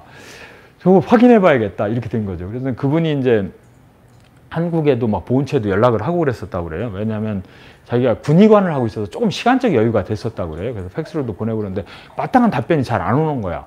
그래서 이제 고민하다가 이제 국교가 수립되고 해서 1995년에 이분이 왔는데 얼마나 감격스러웠겠어요. 근데 뒷면을 보니까 뒷면에는 그분이 어떤 독립운동을 했는지가 써 있고 그 옆에 가족관계가 써 있는데 어떤 독립운동을 했다는 거는 자기 아버지 독립운동 했다는 내용인데 그 옆에 가족관계는 완전히 다른 사람들의 가족관계가 돼 있는 거예요. 황당한 거잖아요. 그래서 이걸 확인하려고 막 노력을 하고 하는데 그 과정에 이분이 더 찾은 게 있어요. 어떤 거냐면 거기 일하는 사람들한테 야, 여기 제사 지내라 오는 사람이 있느냐 이렇게 물어봤대요. 그랬더니 여기 제사 지내라 오는 사람이 있다.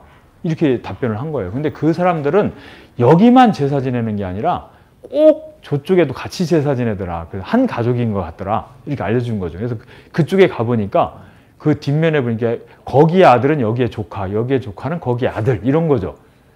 근데 그쪽은 뭐냐면 김정번이라고 하는 또 다른 독립운동가의 공적을 또 이렇게 찬탈하는 경우인데 이 둘이 형제로 돼 있지만 형제가 아닌 거예요. 그런데 형제로 돼서 둘 다 독립운동가로 인정을 받은 거죠. 근데 이분이 더 찾아보니까 그 집안은 5명이나 독립운동가인데 5명이 다 가짜더라는 거야. 이 김진성만이 아니라. 그런데 이제 김진성은 당장 이 당사자가 나와서 막 주장을 하니까 3년 만에 바뀌었거든요. 그래서 여기는 가짜 독립운동가 김진성이 있다가 진짜 독립운동가 김진성으로 3년 만에 바뀐 사례인데 이분이 찾은 아까 얘기했던 또 다른 묘지의 주인은 지금도 그대로 있어요.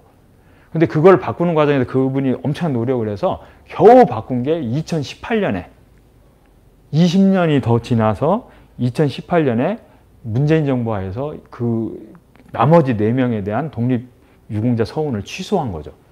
그런데도 그 묘지에서 안파가 국가를 상대로 해서 지금 소송을 걸고 있어요.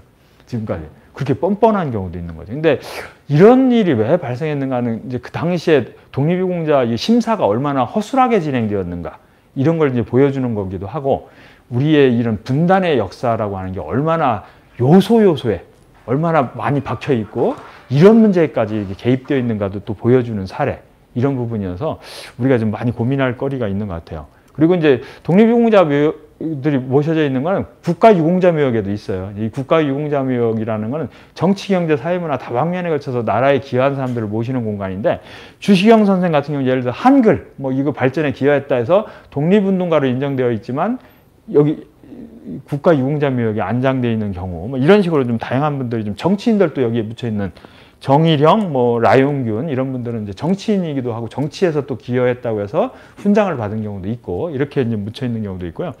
또 장군묘역에도 좀 묻혀 있는 경우가 있습니다. 왜냐하면 광복군으로 이렇게 하다가 해방되고 나서 한국군에 또 참여해서 이렇게 그 장군이 된 사람들 이런 분들도 있으니까 당시에 이제 미군이 주도하면서 사실은 1대1대1 이게 뭐냐면 일본군 출신 1, 만주군 출신 1, 광복군 출신 1 이런 식으로 이제 국군을 구성하겠다라고 하니까 광복군 출신들이 막 화가 나는 거죠. 도대체 이게 뭐냐 해방된 나라에서도 이렇게 된다는 게 말이 되느냐 해서 그거에 반발해서 참여를 포기한 사람들 되게 많대요. 그러다 보니까 광복군 출신들이 많이 상대적으로 더 줄어든 거죠.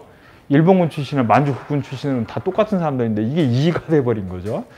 그러고 실제로는 더 많아지고 그런데 한 5분 정도가 여기에 이렇게 있습니다. 그래서 우리 최용덕 장군은 이제 공군 참모총장도 하셨던 뭐 이런 분들도 있고 그런데 어떤 장군묘역에도 있고 또 이렇게 충운당, 납볼당에 또 계신 분들도 있습니다. 그래서 이쪽도 뭐 이렇게 있는 경우도 있고 또 부부 위패판이 이렇게 위패로 모셔져 있는 경우도 좀 있습니다. 이건 이따도 얘기하겠지만 또 친일 문제와 관련된 좀 논란, 이런 고민도 좀 있습니다.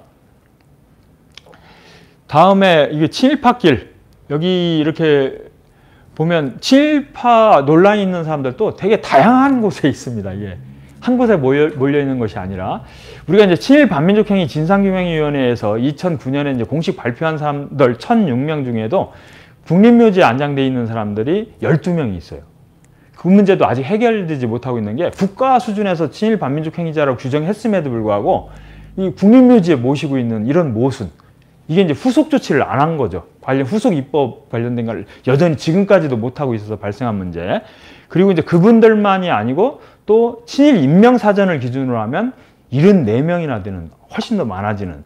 그리고 제가 친일 인명사전에도 등재되어 있지 않지만 친일 논란으로부터 자유로울 수 없는 사람들. 이런 사람도 몇 명 더 찾아본 게 있습니다. 그런 분들까지 하면 되게 좀 많은 이런 공간이 있는데, 이거는 이제 책에서 정리해 놓은 거는 친일 인명사전을 기준으로 해서 이런 4명을 정리했는데, 그동안에 민족문제연구소가 이렇게 정리했던 거는 이 69명을 정리했었는데, 제가 이렇게 이번에 정리하면서 책을 쓰려고 이제 정리하다 보니까 이 누락된 사람이 몇 명이 더 있더라고요. 그래서 그런 부분도 좀 찾았었고, 다음에 친일 인명사전에 등재되어 있지 않은데도 제가 볼 때는 이건 명확하게 그 친일 인사로 규정할 수밖에 없는 사람, 서울에서는 한 3명, 이선근, 뭐 최치환, 최성룡 이렇게 있는데,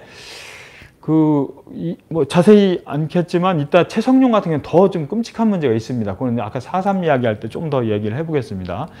그리고 이제 장군묘역에 묻혀 있는 사람들이 제일 문제인데, 일본군 장교라든지 일본군에서 그 친일 행위를 하다가 한국군에 참여해서 한국군에서 주요 역할을 맡은 사람들, 그리고 이제 특히 6.25 한국전쟁까지 겪다 보니까 그 과정에서 공을 세운 사람들, 이런 사람들이 이제 많이 있는데, 그 중에 대표적인 케이스가 이제 일본 육사 출신들이 있고, 또 하나가 간도특설대라고 하는 그 독립군 때려잡는 특수부대, 만주에서 있었던 조선인으로 조선인을 제압한다.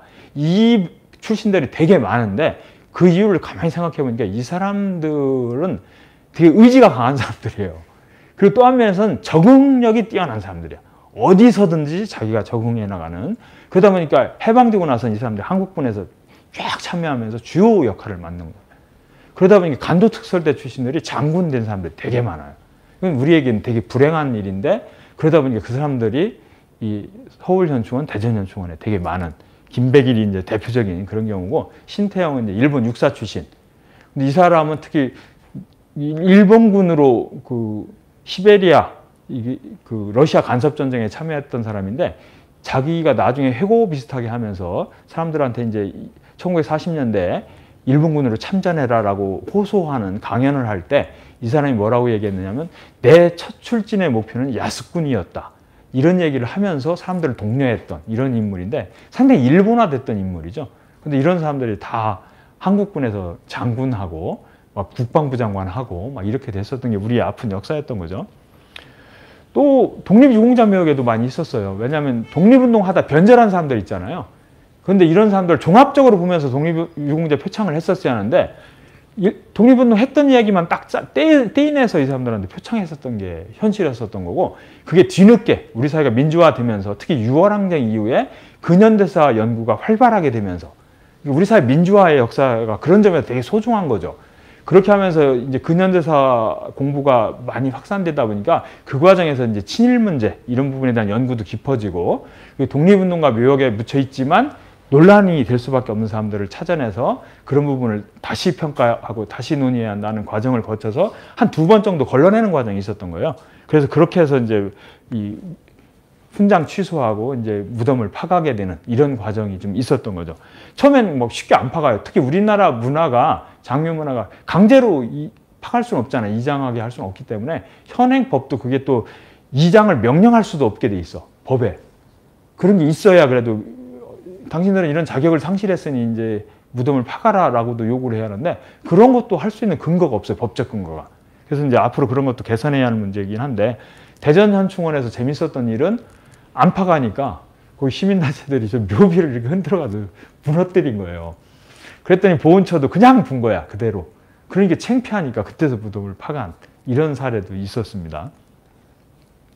또 국가유공자묘역에도 마찬가지로 친일 인사들이 있는데, 예를 들어서 일본 그 조선총독부에서 판사를 하면서 독립운동가들 막 세게 그 판결 내리고 했던 사람이 대법원장을 한 거예요. 해방 이후에 한국에서. 그런 사람이 이렇게 조진만 같은 경우가 있고, 논란에 있는 인물 중에 하나는 또 안익태, 우리 애국가. 상당히 좀 뜨거운 그 쟁점이잖아요. 이제 그런 경우도 있고, 이런 식으로 이제 있고, 부보위패판에서는 참 몇 개 좀 가슴 아픈 부분이 있어요. 왜냐하면 이건 뭐 일부러 한 건 아닐 텐데, 독립운동가와 친일 인사가 아주 나란히 있는 경우가 있어요. 부보위패판에 이렇게 있는데, 여기는 최재형 선생은 유명한 그 연해주에서 독립운동을 했던 안중근 의사의 의거도 이분이 다 지원하고 했던 인물인데, 이분이 1920년에 불행하게도 일본군한테 참사를 당해요. 그 아까 했던 시베리아 간섭전쟁 때 일본군이 밀고 들어왔을 때. 그런데 이 밑에 있는 김홍준이라는 인물은 간도특설대에서 이 독립운동가들을 때려잡던 인물인 거예요. 근데 독립운동가를 때려잡던 인물과 이 일본군에 참사를 당했던 인물이 이렇게 가까이에 이렇게 있는 이런 구도도 있고요. 심지어 이렇게 나란히 묘가 있는 구도도 있습니다. 독립운동가 라윤균 선생하고 그 친일 반민족 행위자로 규정되어 있는 백낙준이라고 하는 인물이 묘가 이렇게 국가유공자 묘에 나란히 있는 경우도 있어요. 여긴 연세대 총장도 하고 문교부 장관도 하고 나중에 막 그랬었던 거죠. 일제강점기에는 이제 기독교 인사로서 신사참배 이런 걸 주도하고 뭐 기독교인들을 돈 모아서 막 바치고 막 이런 걸 주도했던 인물인데 어쨌든 이렇게 돼 있는 거. 또 장군묘역에도 그런 구도가 하나 있는데 이 광복군 출신의 민영구하고 일본군 만주 국군 장교였던 문용채가 이렇게 나란히 있는 경우, 이런 거는 참 일부러 한 건 아닌데 너무 심하다. 이런 구도가 이걸 그대로 그냥 둬야 하느냐, 이건 개선해야 하는 거 아니야 최소한, 뭐 이런 고민이 좀 있는 거죠. 이 얘기는 그냥 넘어갈까요? 그냥 시간도 없는데 이게 뭐냐면 선구자란 노래, 우리가 옛날에는 뭐 라디오 틀기만 하면 선구자가 항상 나왔었는데 이게 독립운동가를 이렇게 기리는 노래로 잘못 알고 있었던 거죠. 그런 줄 알고 있었는데 그거는 작곡가 조두남이 전 국민을 상대로 대국민 사기극을 펼쳤던 건데 이게 사실은 일본인들의 만주개척을 칭송하는 노래였었는데 1940년대 만들어진 노래였었는데 이거를 감쪽같이 우리를 속여서 이게 만주에서 독립운동하는 삶을 기리는 이야기처럼 속였던 건데 이게 현충원에도 그거와 관련해서 일송정이라는 정자에 선구자라고 하는 이 노래패가 있었는데 이제 제가 이걸 문제 제기해서 결국에는 이걸 떼내고 이랬었는데 그것만 떼내고 했으면 됐는데 일송정이라는 이름까지도 떼내버렸어요. 저거는 안 떼내도 되는데 이제 너무 이게 막 갑자기 놀래가지고 막 당황해가지고 그러는 거. 그래서 지금은 이름 없는 정자가 돼버렸는데 그냥 일송정이라고 둬도 되고 다만 선구자가 문제인데 이제 그런 경우도 있고요. 여기에서는 이게 현충원이 일정한 신분 세탁소 역할도 하고 있구나라고 하는 게 이것도 개선돼야겠구나 느끼는 게 뭐냐면 아까 얘기했던 김백일이라는 사람 간도특설대 출신인데 그리고 최병덕은 일본 육사 출신이고 이런 사람들의 묘비명을 보면 일찍이 군사학을 연마하시오 뭐 이런 식으로 나와 있어요. 내지는 군사학을 닦아 이렇게 하는데 어디서 군사학을 닦았는지는 얘기를 안 해. 일본 육사에서 닦았고 일본군에서 닦았다 이런 얘기를 안 하는 거죠. 그러면서 한국군 참여해서 자기가 크게 역할을 했다 해서 이런 식으로 하고 이런 식으로 이제 일종의 역사를 교묘하게 왜곡하는 경우 여기 같은 경우는 자기 집안의 역사 이종차는 자기 집안이 저 얘기 다 맞는 얘기예요. 대한제국에서 주요 역할을 했었으니까 그 얘기만 써놓은 거야. 이 사람이 일본 귀족으로 자기를 받았던 이야기 이런 얘기는 다 빼버린 거니까 거짓말을 하지 않는데 사실은 거짓말을 하고 있는 이런 식으로 신분 세탁하는 경우가 있고요. 이따 얘기하겠지만 실제로 완전 거짓말을 하는 방식으로 신분 세탁하는 경우도 있더라고요. 여기 김정렬이라는 공군 참모총장도 했었고 했던 이 인물은 어떻게 됐냐면 평생을 나라 위해서 헌신했다고 되어 있는데 맞아요. 평생을 나라 위해서 헌신한 건 맞는데 어떤 나라를 위해서 헌신했느냐 이거를 말하고 있지 않아요. 젊었을 때는 일본이라는 나라를 위해서 헌신했고 자기가 좀 나이 들어서는 대한민국이라는 나라를 위해서 헌신했다라고 명확히 써야 하는데 그렇게 써 있지 않은 거죠. 평생을 나라를 위해서 헌신했다라고 해서 교묘히 바꾸는 이런 경우도 있고 그 여성길은 이제 제가 아까 성평등의 관점에서 이 공간을 보자. 저는 이게 되게 소중하다는 생각을 많이 했어요. 그리고 이 공간을 보면서 우리 사회가 얼마나 남성 중심의 사회였는가를 이렇게 극명하게 보여주는 공간도 없다. 이런 생각을 좀 많이 했고요. 그래서 이 공간도 성평등의 관점에서 바라보고 그런 관점에서 바꿀 수 있는 건 바꿔야겠다. 이런 생각을 했는데 특히 독립유공자 묘역에서 부부 독립운동가들 중에서 여성 독립운동가를 얼마나 홀대해왔는가 이런 거를 이제 이 공간을 통해서 좀 많이 느껴서 그런 부분도 그래서 여성운동의 선구자로 여기에 계신 분이 한 2분 정도 있더라고요. 김난사 이분은 특히 유명한 게 윤치호하고 이 여성의 역할 이걸 이제 1910년대 초반에 논쟁한 게 있더라고요. 상당히 중요한 이야기인데 그게 많이 좀 안 알려져 있구나 이런 생각을 해서 되게 좀 적극적으로 이런 걸 좀 알릴 필요가 있겠다 이런 생각을 해서 그 얘기를 좀 자세히 썼고요. 또 한 사람은 이제 김마리아 이분도 이제 여성운동의 선구자로서 되게 대단한 인물인데 여기 위패로 모셔져 있는데 이분 이야기 그런 부분 좀 나름대로 자세히 좀 이렇게 썼고요. 또 하나는 부부 독립운동가들의 묘가 어떻게 돼 있었는가. 이거 이제 저희가 이제 바꾼 사례인데 이렇게 돼 있었어요. 그 이혜영 선생님 유명한 분이잖아요. 그 이윤숙 선생도 이제 독립유공자로 인정이 돼 있는데 늦게 인정이 돼 있죠. 이게 독립유공자 표창도 보면 남성 중심이 담긴 남편을 먼저 표창하고 한참 후에 이 부인을 표창하는 이런 식인데 묘가 어떤 식이 돼 있냐면 남성으로 크게 돼 있고 부인은 옆에 배위 누구 이렇게 합장 이렇게 돼 있었던 이런 게 최근까지 이렇게 돼 있었던 거예요. 2011년 작년 3월 달에 이제 바꿨는데 뭐 저를 비롯해서 여러 사람들이 많은 노력을 해서 이제 이걸 바꿨죠. 근데 바꾸는 과정이 금방금방 바뀌는 게 아니에요. 근데 이제는 좀 속도 있게 바뀌어요. 왜냐면 한 번 바꾸기 시작하니까 처음 할 때가 힘들지 그거를 이제 경과하니까 이제는 좀 신속하게 바뀌기 시작하는데 이렇게 이제 바꾼 거죠. 뒷면으로 가면 더 심해요. 뒷면으로 가면 심지어 어떤 경우가 있느냐면 요거는 이제 뒷면도 바꾼 사례 이렇게 그 남편 공적만 써놓은 식이었는데 이제 남편과 부인의 공적을 지금 나란히 쓰는 식으로 이런 식으로 이제 바꾸는 거죠. 여기도 이제 박영준 아까 나왔던 신순호 이런 식으로 이제 바꾸고 한 과정인데 아직도 못 바꾼 게 한 2개 정도가 있어요. 이거는 이제 바꿔야 할 부분인데 시간 문제긴 한데 한 3분 정도 있긴 하네요. 여기 민피로 사례 보면 이 두 분이 이제 부부 독립운동가 이렇게 했는데 저도 헷갈렸던 게 신창희 저분이 본래 저희들은 공부하고 그럴 때 신명호로 공부를 했거든요. 저분의 이름이 이제 신명호. 그래서 난 당연히 신명호로 생각하고 조사하다가 보니까 신창희로 돼 있어서 재혼하셨는가 보다.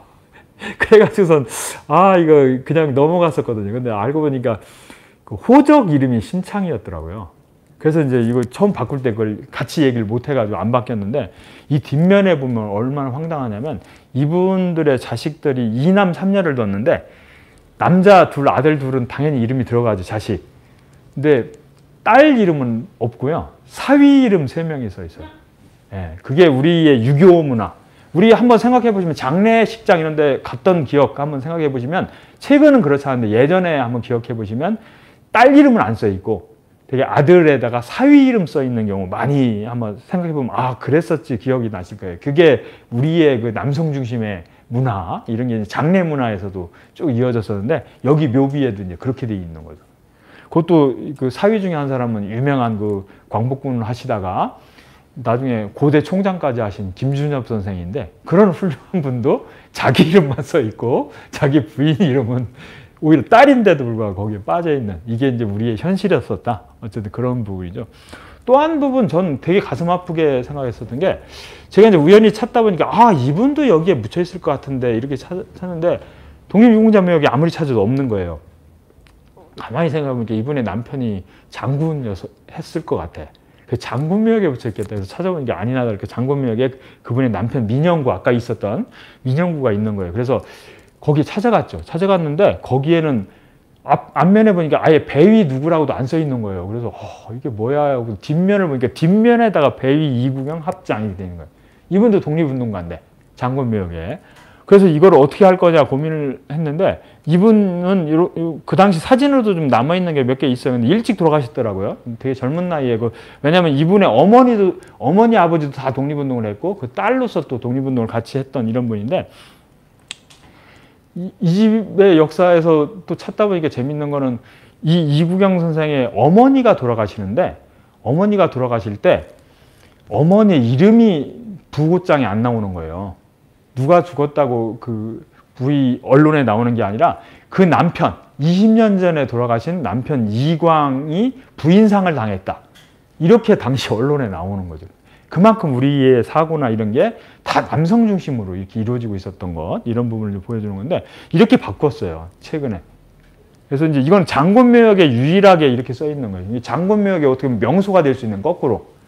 그래서 이제 남편도 민영구도 그 전에는 해군소장 민영구로만 써 있었는데 해군소장이자 애국지사 민영구에 독립운동을 했던 인물이다라고 하는 걸 드러낸 거죠. 그리고 부인도 여기에 이렇게 쓰였는 이제 이런 식으로 좀 바꿔야 할 게 마찬가지로 그 장군묘역에도 보면 다른 분 부인이 독립운동을 한 건 아니니까 그렇게는 아니지만 그 장군도 그 사람의 계급만이 아니라 그 사람이 독립운동도 했었던 사람이다라는 걸 동시에 좀 알리는 이런 식으로 좀 바꾸게 되면 장군묘역에서 오히려 그분들이 더 돋보일 수밖에 없는. 그러니까 왜냐하면 그분들이 더 돋보여야죠. 왜냐하면 그분들은 그 1948년 이후만 활약한 게 아니라 그 전에 일제에 맞서서 활약하기도 하다가 연장해서 하신 분들이니까. 그래서 이제 그런 부분을 좀 만드는 것, 이런 게 우리가 해야 할 일이라는 생각을 했고요. 또 하나는 어쨌든 여기 한국 근현대사가 응축되어 있는 공간이니까 4.3 관련된 사람들도 여기에 많이 묻혀 있고 또 5.18과 관련되는 사람들, 이런 사람들도 묻혀 있어서 제가 4.3길, 5월길 뭐 이런 걸 만들었는데 이 4.3길도 보니까 되게 넓어요. 다양하게 이제 묻혀 있습니다. 근데 가해자들도 많이 묻혀 있고요. 가해자가 일반적이긴 한데 나름대로 평화적으로 이 문제를 해결하기 위해 노력했던 분, 협상을 막 적극적으로 벌였던 분, 김익렬이라는 분, 이런 분도 묻혀 있고 여러 가지 생각할 거리를 많이 제공해주는 그런 부분들인데 대표적인 사람들 이런 세 사람 이렇게 묻혀 있긴 한데 지금 시간이 많이 지났죠. 지금 막 얘기하기는 힘들고 최근에 그래서 4.3 유족회 사람들이 김익렬 장군의 묘에서 이렇게 제사도 지내는. 왜냐하면 김익렬이 지금 평화적으로 해결하는데 앞장섰던 사람. 결국에는 이제 실패하긴 하지만 이분이 합의안까지 만들어 왔었던. 근데 이제 이쪽에서 배척하면서 밀리게 된 거죠. 이제 그런 부분 때문에 저렇게도 하는데 요 멤버들 중에서 4.3과 관련된 인물 중에서 아까 했던 신분 세탁을 아까는 거짓말을 하지 않으면서 거짓말을 하는 이런 신분 세탁이라면 여기는 거짓말을 노골적으로 했는데 아무도 우리가 자세히 안 보니까 그걸 찾아내지 못했었던 이런 부분인데 이 문용채라고 하는 인물은 그 만주국군 장교였었다가 돌아와서 그 한국군에 참여하려고 했는데 여의치 않아서 경찰이 됐던 인물이에요. 근데 경찰이 됐는데 하필이면 제주도에 가서 제주도에서 이렇게 학살을 주도하는 역할을 했었던 이런 인물인데 자기의 역사를 감쪽같이 속였어요. 광복을 위해서 투쟁했다는 거예요. 이분은 광복을 위해서 투쟁한 적이 한 번도 없어. 만주 국군에서 했었던 거고 그 중국의 망명에서 봉천 육군사관학교를 다녔다고 하는데 중국에 망명한 적도 없어요. 그리고 중국에 망명한 사람은 저 봉천 육군군관학교를 다닐 수가 없어요. 거기는 그 일본에 충성하겠다고 하는 사람들만 갈 수 있는 곳이기 때문에 오히려 차출돼서 가고 자기가 시험 봐서 가는 이런 학교인데 감쪽같이 속인 거죠. 이 최석용이라는 인물은 너무 가슴이 아픈데 한 10여 년을 독립운동에 아주 헌신했던 인물이에요.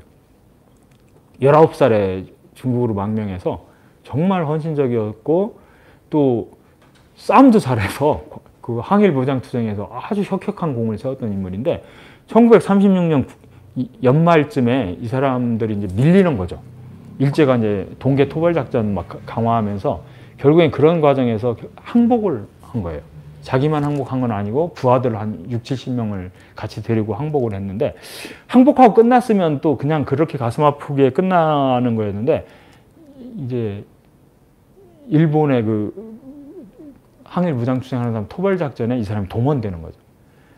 그 게릴라 활동이 패턴이나 이런 거 너무 잘 알 거 아니에요. 그러니까 결국에는 거기에서 중국의 양정이라고 하는 유명한 그 항일 무장 투쟁가가 있었는데 그 사람을 잡는데 이 사람이 아주 핵심 역할을 했다고 하더라고요. 그런데 이게 그걸로 끝인 게 아니라 돌아와서 한국군에 참여해서 제주 4.3 때 서북청년단을 이끌고 이 서북청년단으로만 구성된 특수부대를 또 이 사람이 주도하면서 대대장이 돼서 토벌작전에 아주 또 적극적으로 참여했던 인물. 이게 정말 가슴 아픈 그런 역사인데 여기도 또 역사를 속이고 있는 거예요. 한 8년을 일제 협력했는데 그 기간을 감쪽같이 빼서 20여 성상을 항일타가 해방되어 돌아와서 한국군에 참여했다 이렇게 돼 있는 거예요. 근데 이런 거는 정말 심각한 역사 왜곡인 거잖아요. 그런데 우리가 그동안 몰랐었던 거예요. 저도 최근에 좀 알게 돼서 저것도 최근에 이제 묘비명까지 자세히 분석하면서 이렇게 보다 보니까 아 저런 식으로 신분 세탁을 하고 있었구나. 그래서 이제 이런 건 최소한 바꿔야 하잖아요. 빨리 바꿔내고 이게 파가기 전에라도 빨리 바꿔야 할 이런 부분인 상황. 그리고 또 하나는 이제 아까 했던 베트남전 참전용사 묘역에서 우리가 고민을 많이 해야 하는 거죠. 한 면에서는 아까 얘기했던 우리도 반성할 게 없는가 이런 측면에서의 고민, 반성 이런 걸 많이 해야 하는 부분이 있고요. 저는 여기를 보면서 단순히 여기에만 그쳐서는 안 된다라고 하는 걸 이제 최근에 깨달은 게 뭐냐면 이 최명신 장군의 묘.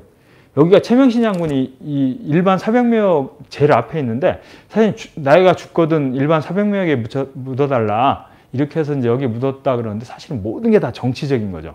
죽은 자의 정치학 이런 이제 책 제목도 있는데 실제로는 죽어서도 사령관인 최고의 자리인 거예요. 여기가 정치적으로. 그러다 보니까 자리 배치도 그렇게 돼 있고 그러는데 이 최명신이라는 사람이 어떤 사람이냐면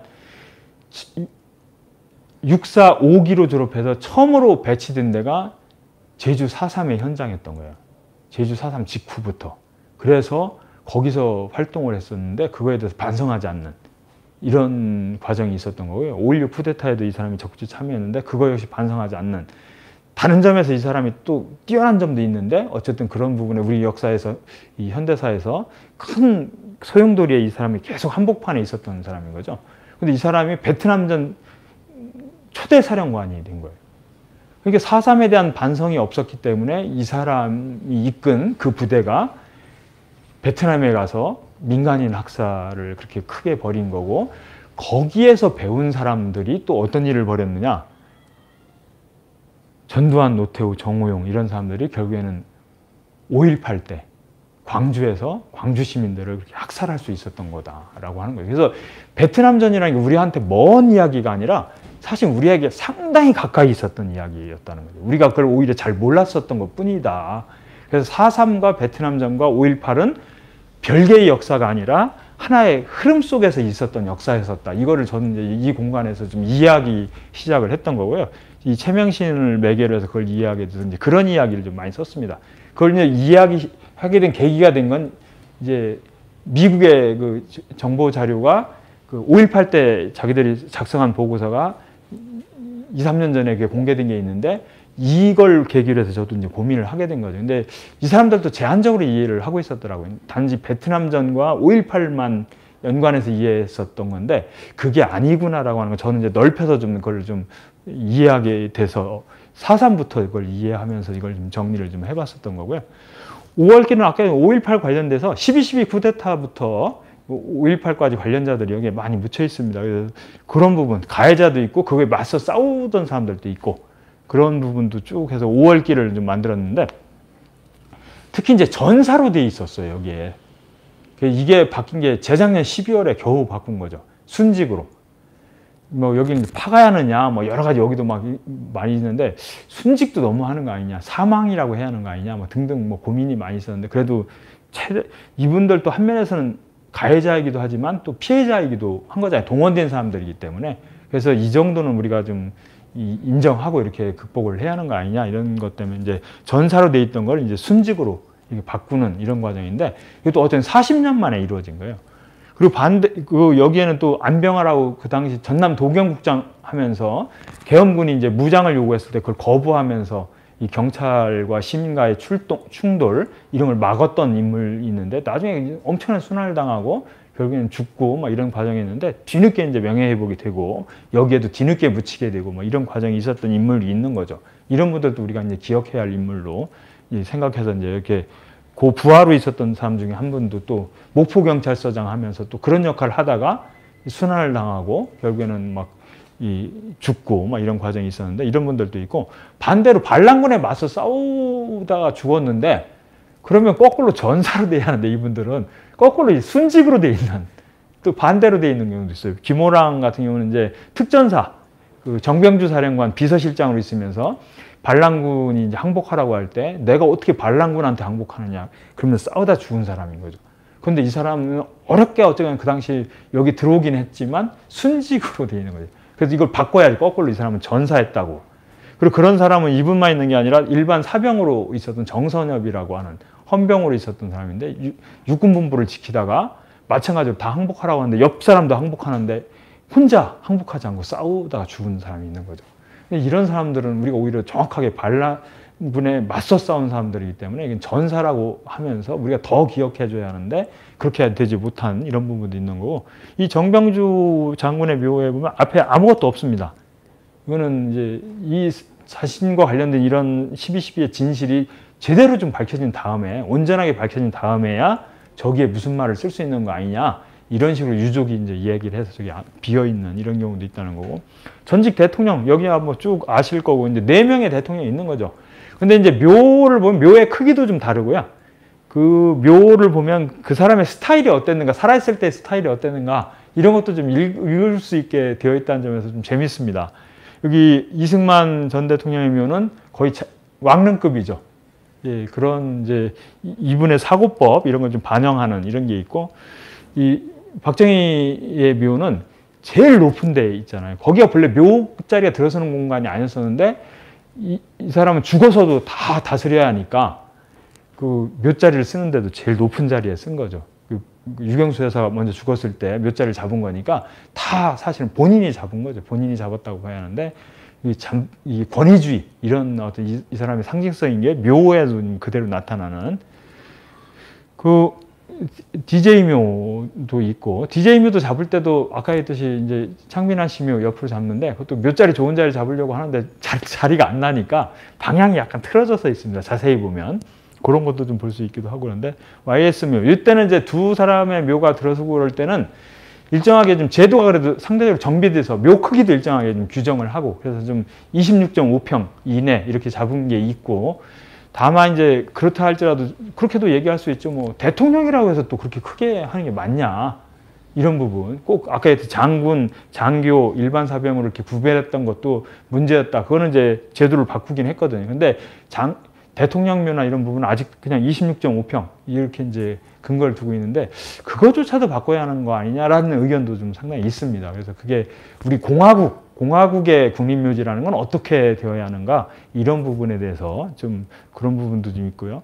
마지막 이제 평화통일길, 이 부분은 우리의 분단 문제를 극복하는 게 우리의 과제고, 그런데 이 국립묘지, 우리의 국립묘지는 6.25 한국전쟁이라고 하는 걸 매개로 시작되다 보니까 오히려 반공, 군사주의, 이 대결구도 이런 걸 상징하는 공간인데 이렇게 계속 갈 거냐, 그거는 오히려 아니지 않느냐라는 고민이 좀 있는 거고, 그게 한반도의 평화 통일에 어떻게 기여할 것이냐, 이런 차원에서 고민해 볼 필요가 있지 않겠느냐 해서 이제 평화 통일길 이걸 좀 잡아놓은 게 있고요. 그런 과정에서 좀 몇 가지 이야기를 좀 만들어 본 거죠. 그래서 학도용병 현충비 이런 부분에서도 최근에 이 이유군에 붙이지 못한 편지 이런 부분 막 언론에도 나오고 막 영상으로도 나오고 그러는데, 그런 것도 같이 좀 거기다 두면 이 전쟁이라는 게 우리의 통일의 대안이라든지 방법이 될 수 없구나, 평화적으로 접근해야겠구나라고 하는 생각, 전쟁이라는 게 얼마나 끔찍한가, 이런 걸 좀 생각하게 해주는 그런 게 가능하지 않을까,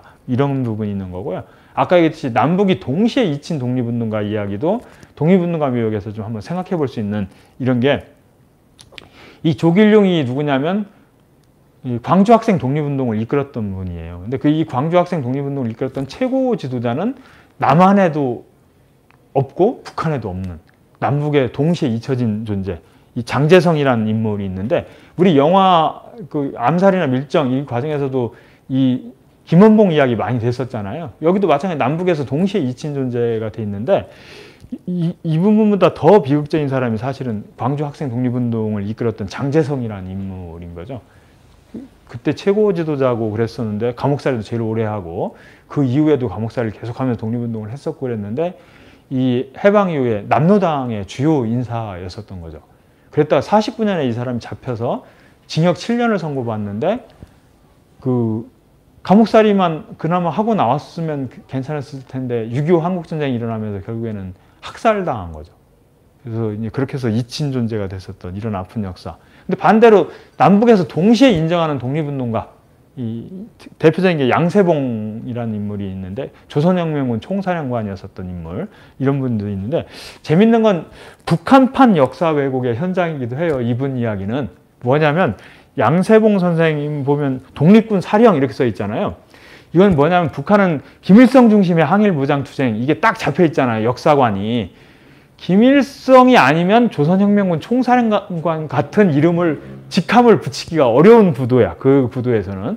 근데 양세봉이라는 인물이 조선혁명군 총사령이었었는데, 그렇게 이름을 쓰는 순간, 직함을 쓰는 순간 북한 인민들이 헷갈릴 수밖에 없는 상황이 돼버린 거죠. 그러니까 독립군 사령 이렇게 일반적인 표현을 쓴 거죠. 근데 제가 볼 때는 이게 북한판 역사 왜곡, 이런 이제 현장이기도 합니다.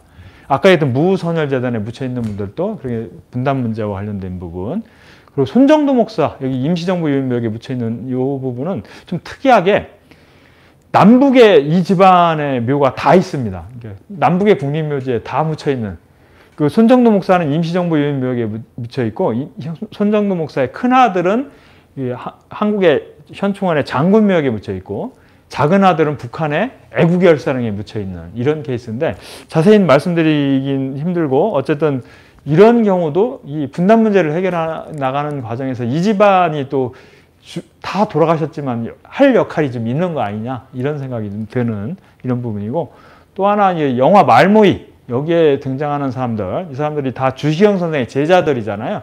주시경 선생의 묘도 여기에 있습니다. 근데 어쨌든 이 제자들이 남북으로 이렇게 나뉘어서 지금 다 있는 건데, 그 사람들의 또 제자들이 최근에 만나고 있는 거죠. 결의마을 큰 사전을 만들기 위해서. 이 분단 문제를 극복하는데, 이 우리 마을을 이게 통일하기 위해서 이게 되게 중요하다고 보기 때문에 그런 사전을 만들기 위해서 이렇게 노력하는 모습, 이런 부분도 있는데, 어쨌든 이런 것도 좀 생각해 볼 수 있는 공간, 이런 것이 다 현충원에서 좀 저는 얘기할 수 있다. 이런 것 때문에 현충원에 좀 저런 길을 통해서 다 이제 한국의 근현대사를 좀 고민해 보면서, 특히 우리의 과제, 지금 해결해야 할 과제도 같이 고민해 볼 수 있는 그런 공간이 현충원이라는 생각 때문에 그렇게 7개 길을 만들어서 이렇게 풀어본 거고요. 마지막 좀 이걸 속에서 결론 비슷하게 제가 좀 강조해 보고 싶었던 거는, 이 공간이 6.25 한국전쟁의 결과로 시작한 건 맞지만, 이제는 우리가 전쟁이라는 방식으로 한번 해본 거잖아요. 근데 그게 통일이 안 된다는 거 알잖아, 이제. 그리고 그런 전쟁이라는 방식을 또 한다면 더 큰 피해만 있지 해결되지 않는다는 거 알잖아요. 그렇다면 이제는 그런 접근법이 아니라, 그리고 그 속에서 막 우리가 맹세하고 막 결의를 다지고 이런 공간이 아니라, 오히려 이제는 평화, 이 전쟁이 아닌 다른 방식의 대안을 어떻게 만들 것이냐, 이런 고민을 좀 해야 하고, 현충원에 묻히는 사람들도 앞으로는 좀 오히려 그런 측면을 좀 고려한 그 무덤이라고 하는 접근, 그리고 그런 그 안장, 이런 것도 고민하면서 오히려 전쟁 영웅이 아니라 이제는 평화 영웅을 좀 우리가 생각하면서 이 현충원을 좀 접근해 보면 어떠냐. 그러면 한반도의 분단 문제를 좀 극복하는데 이 현충원이 또 기여할 수 있는 그런 길을 찾을 수도 있지 않겠느냐. 뭐 이런 생각을 하면서 좀 이 책을 좀 마친, 이런 식으로 좀 책을 썼습니다. 예, 그래서 이게 좀 길게 말씀드리긴 했는데 좀 한번 읽어볼 만 하지 않겠습니까? 예, 한번 좀 꼭 좀 읽어주십시오. 예, 예, 이상 마치겠습니다.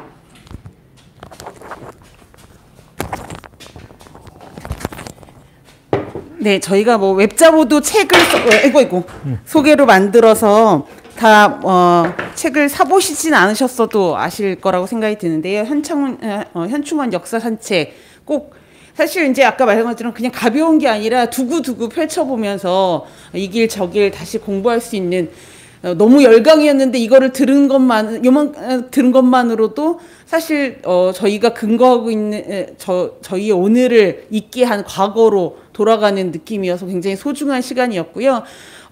우리 김학규 선생님과 함께 현충원 역사 산책을 실제로 해보시고 싶으신 분들은 또 연락을 주시면 강의 말고 실제 함께 현충원을 돌아보는 것도 의미 있는 일이라고 생각이 듭니다.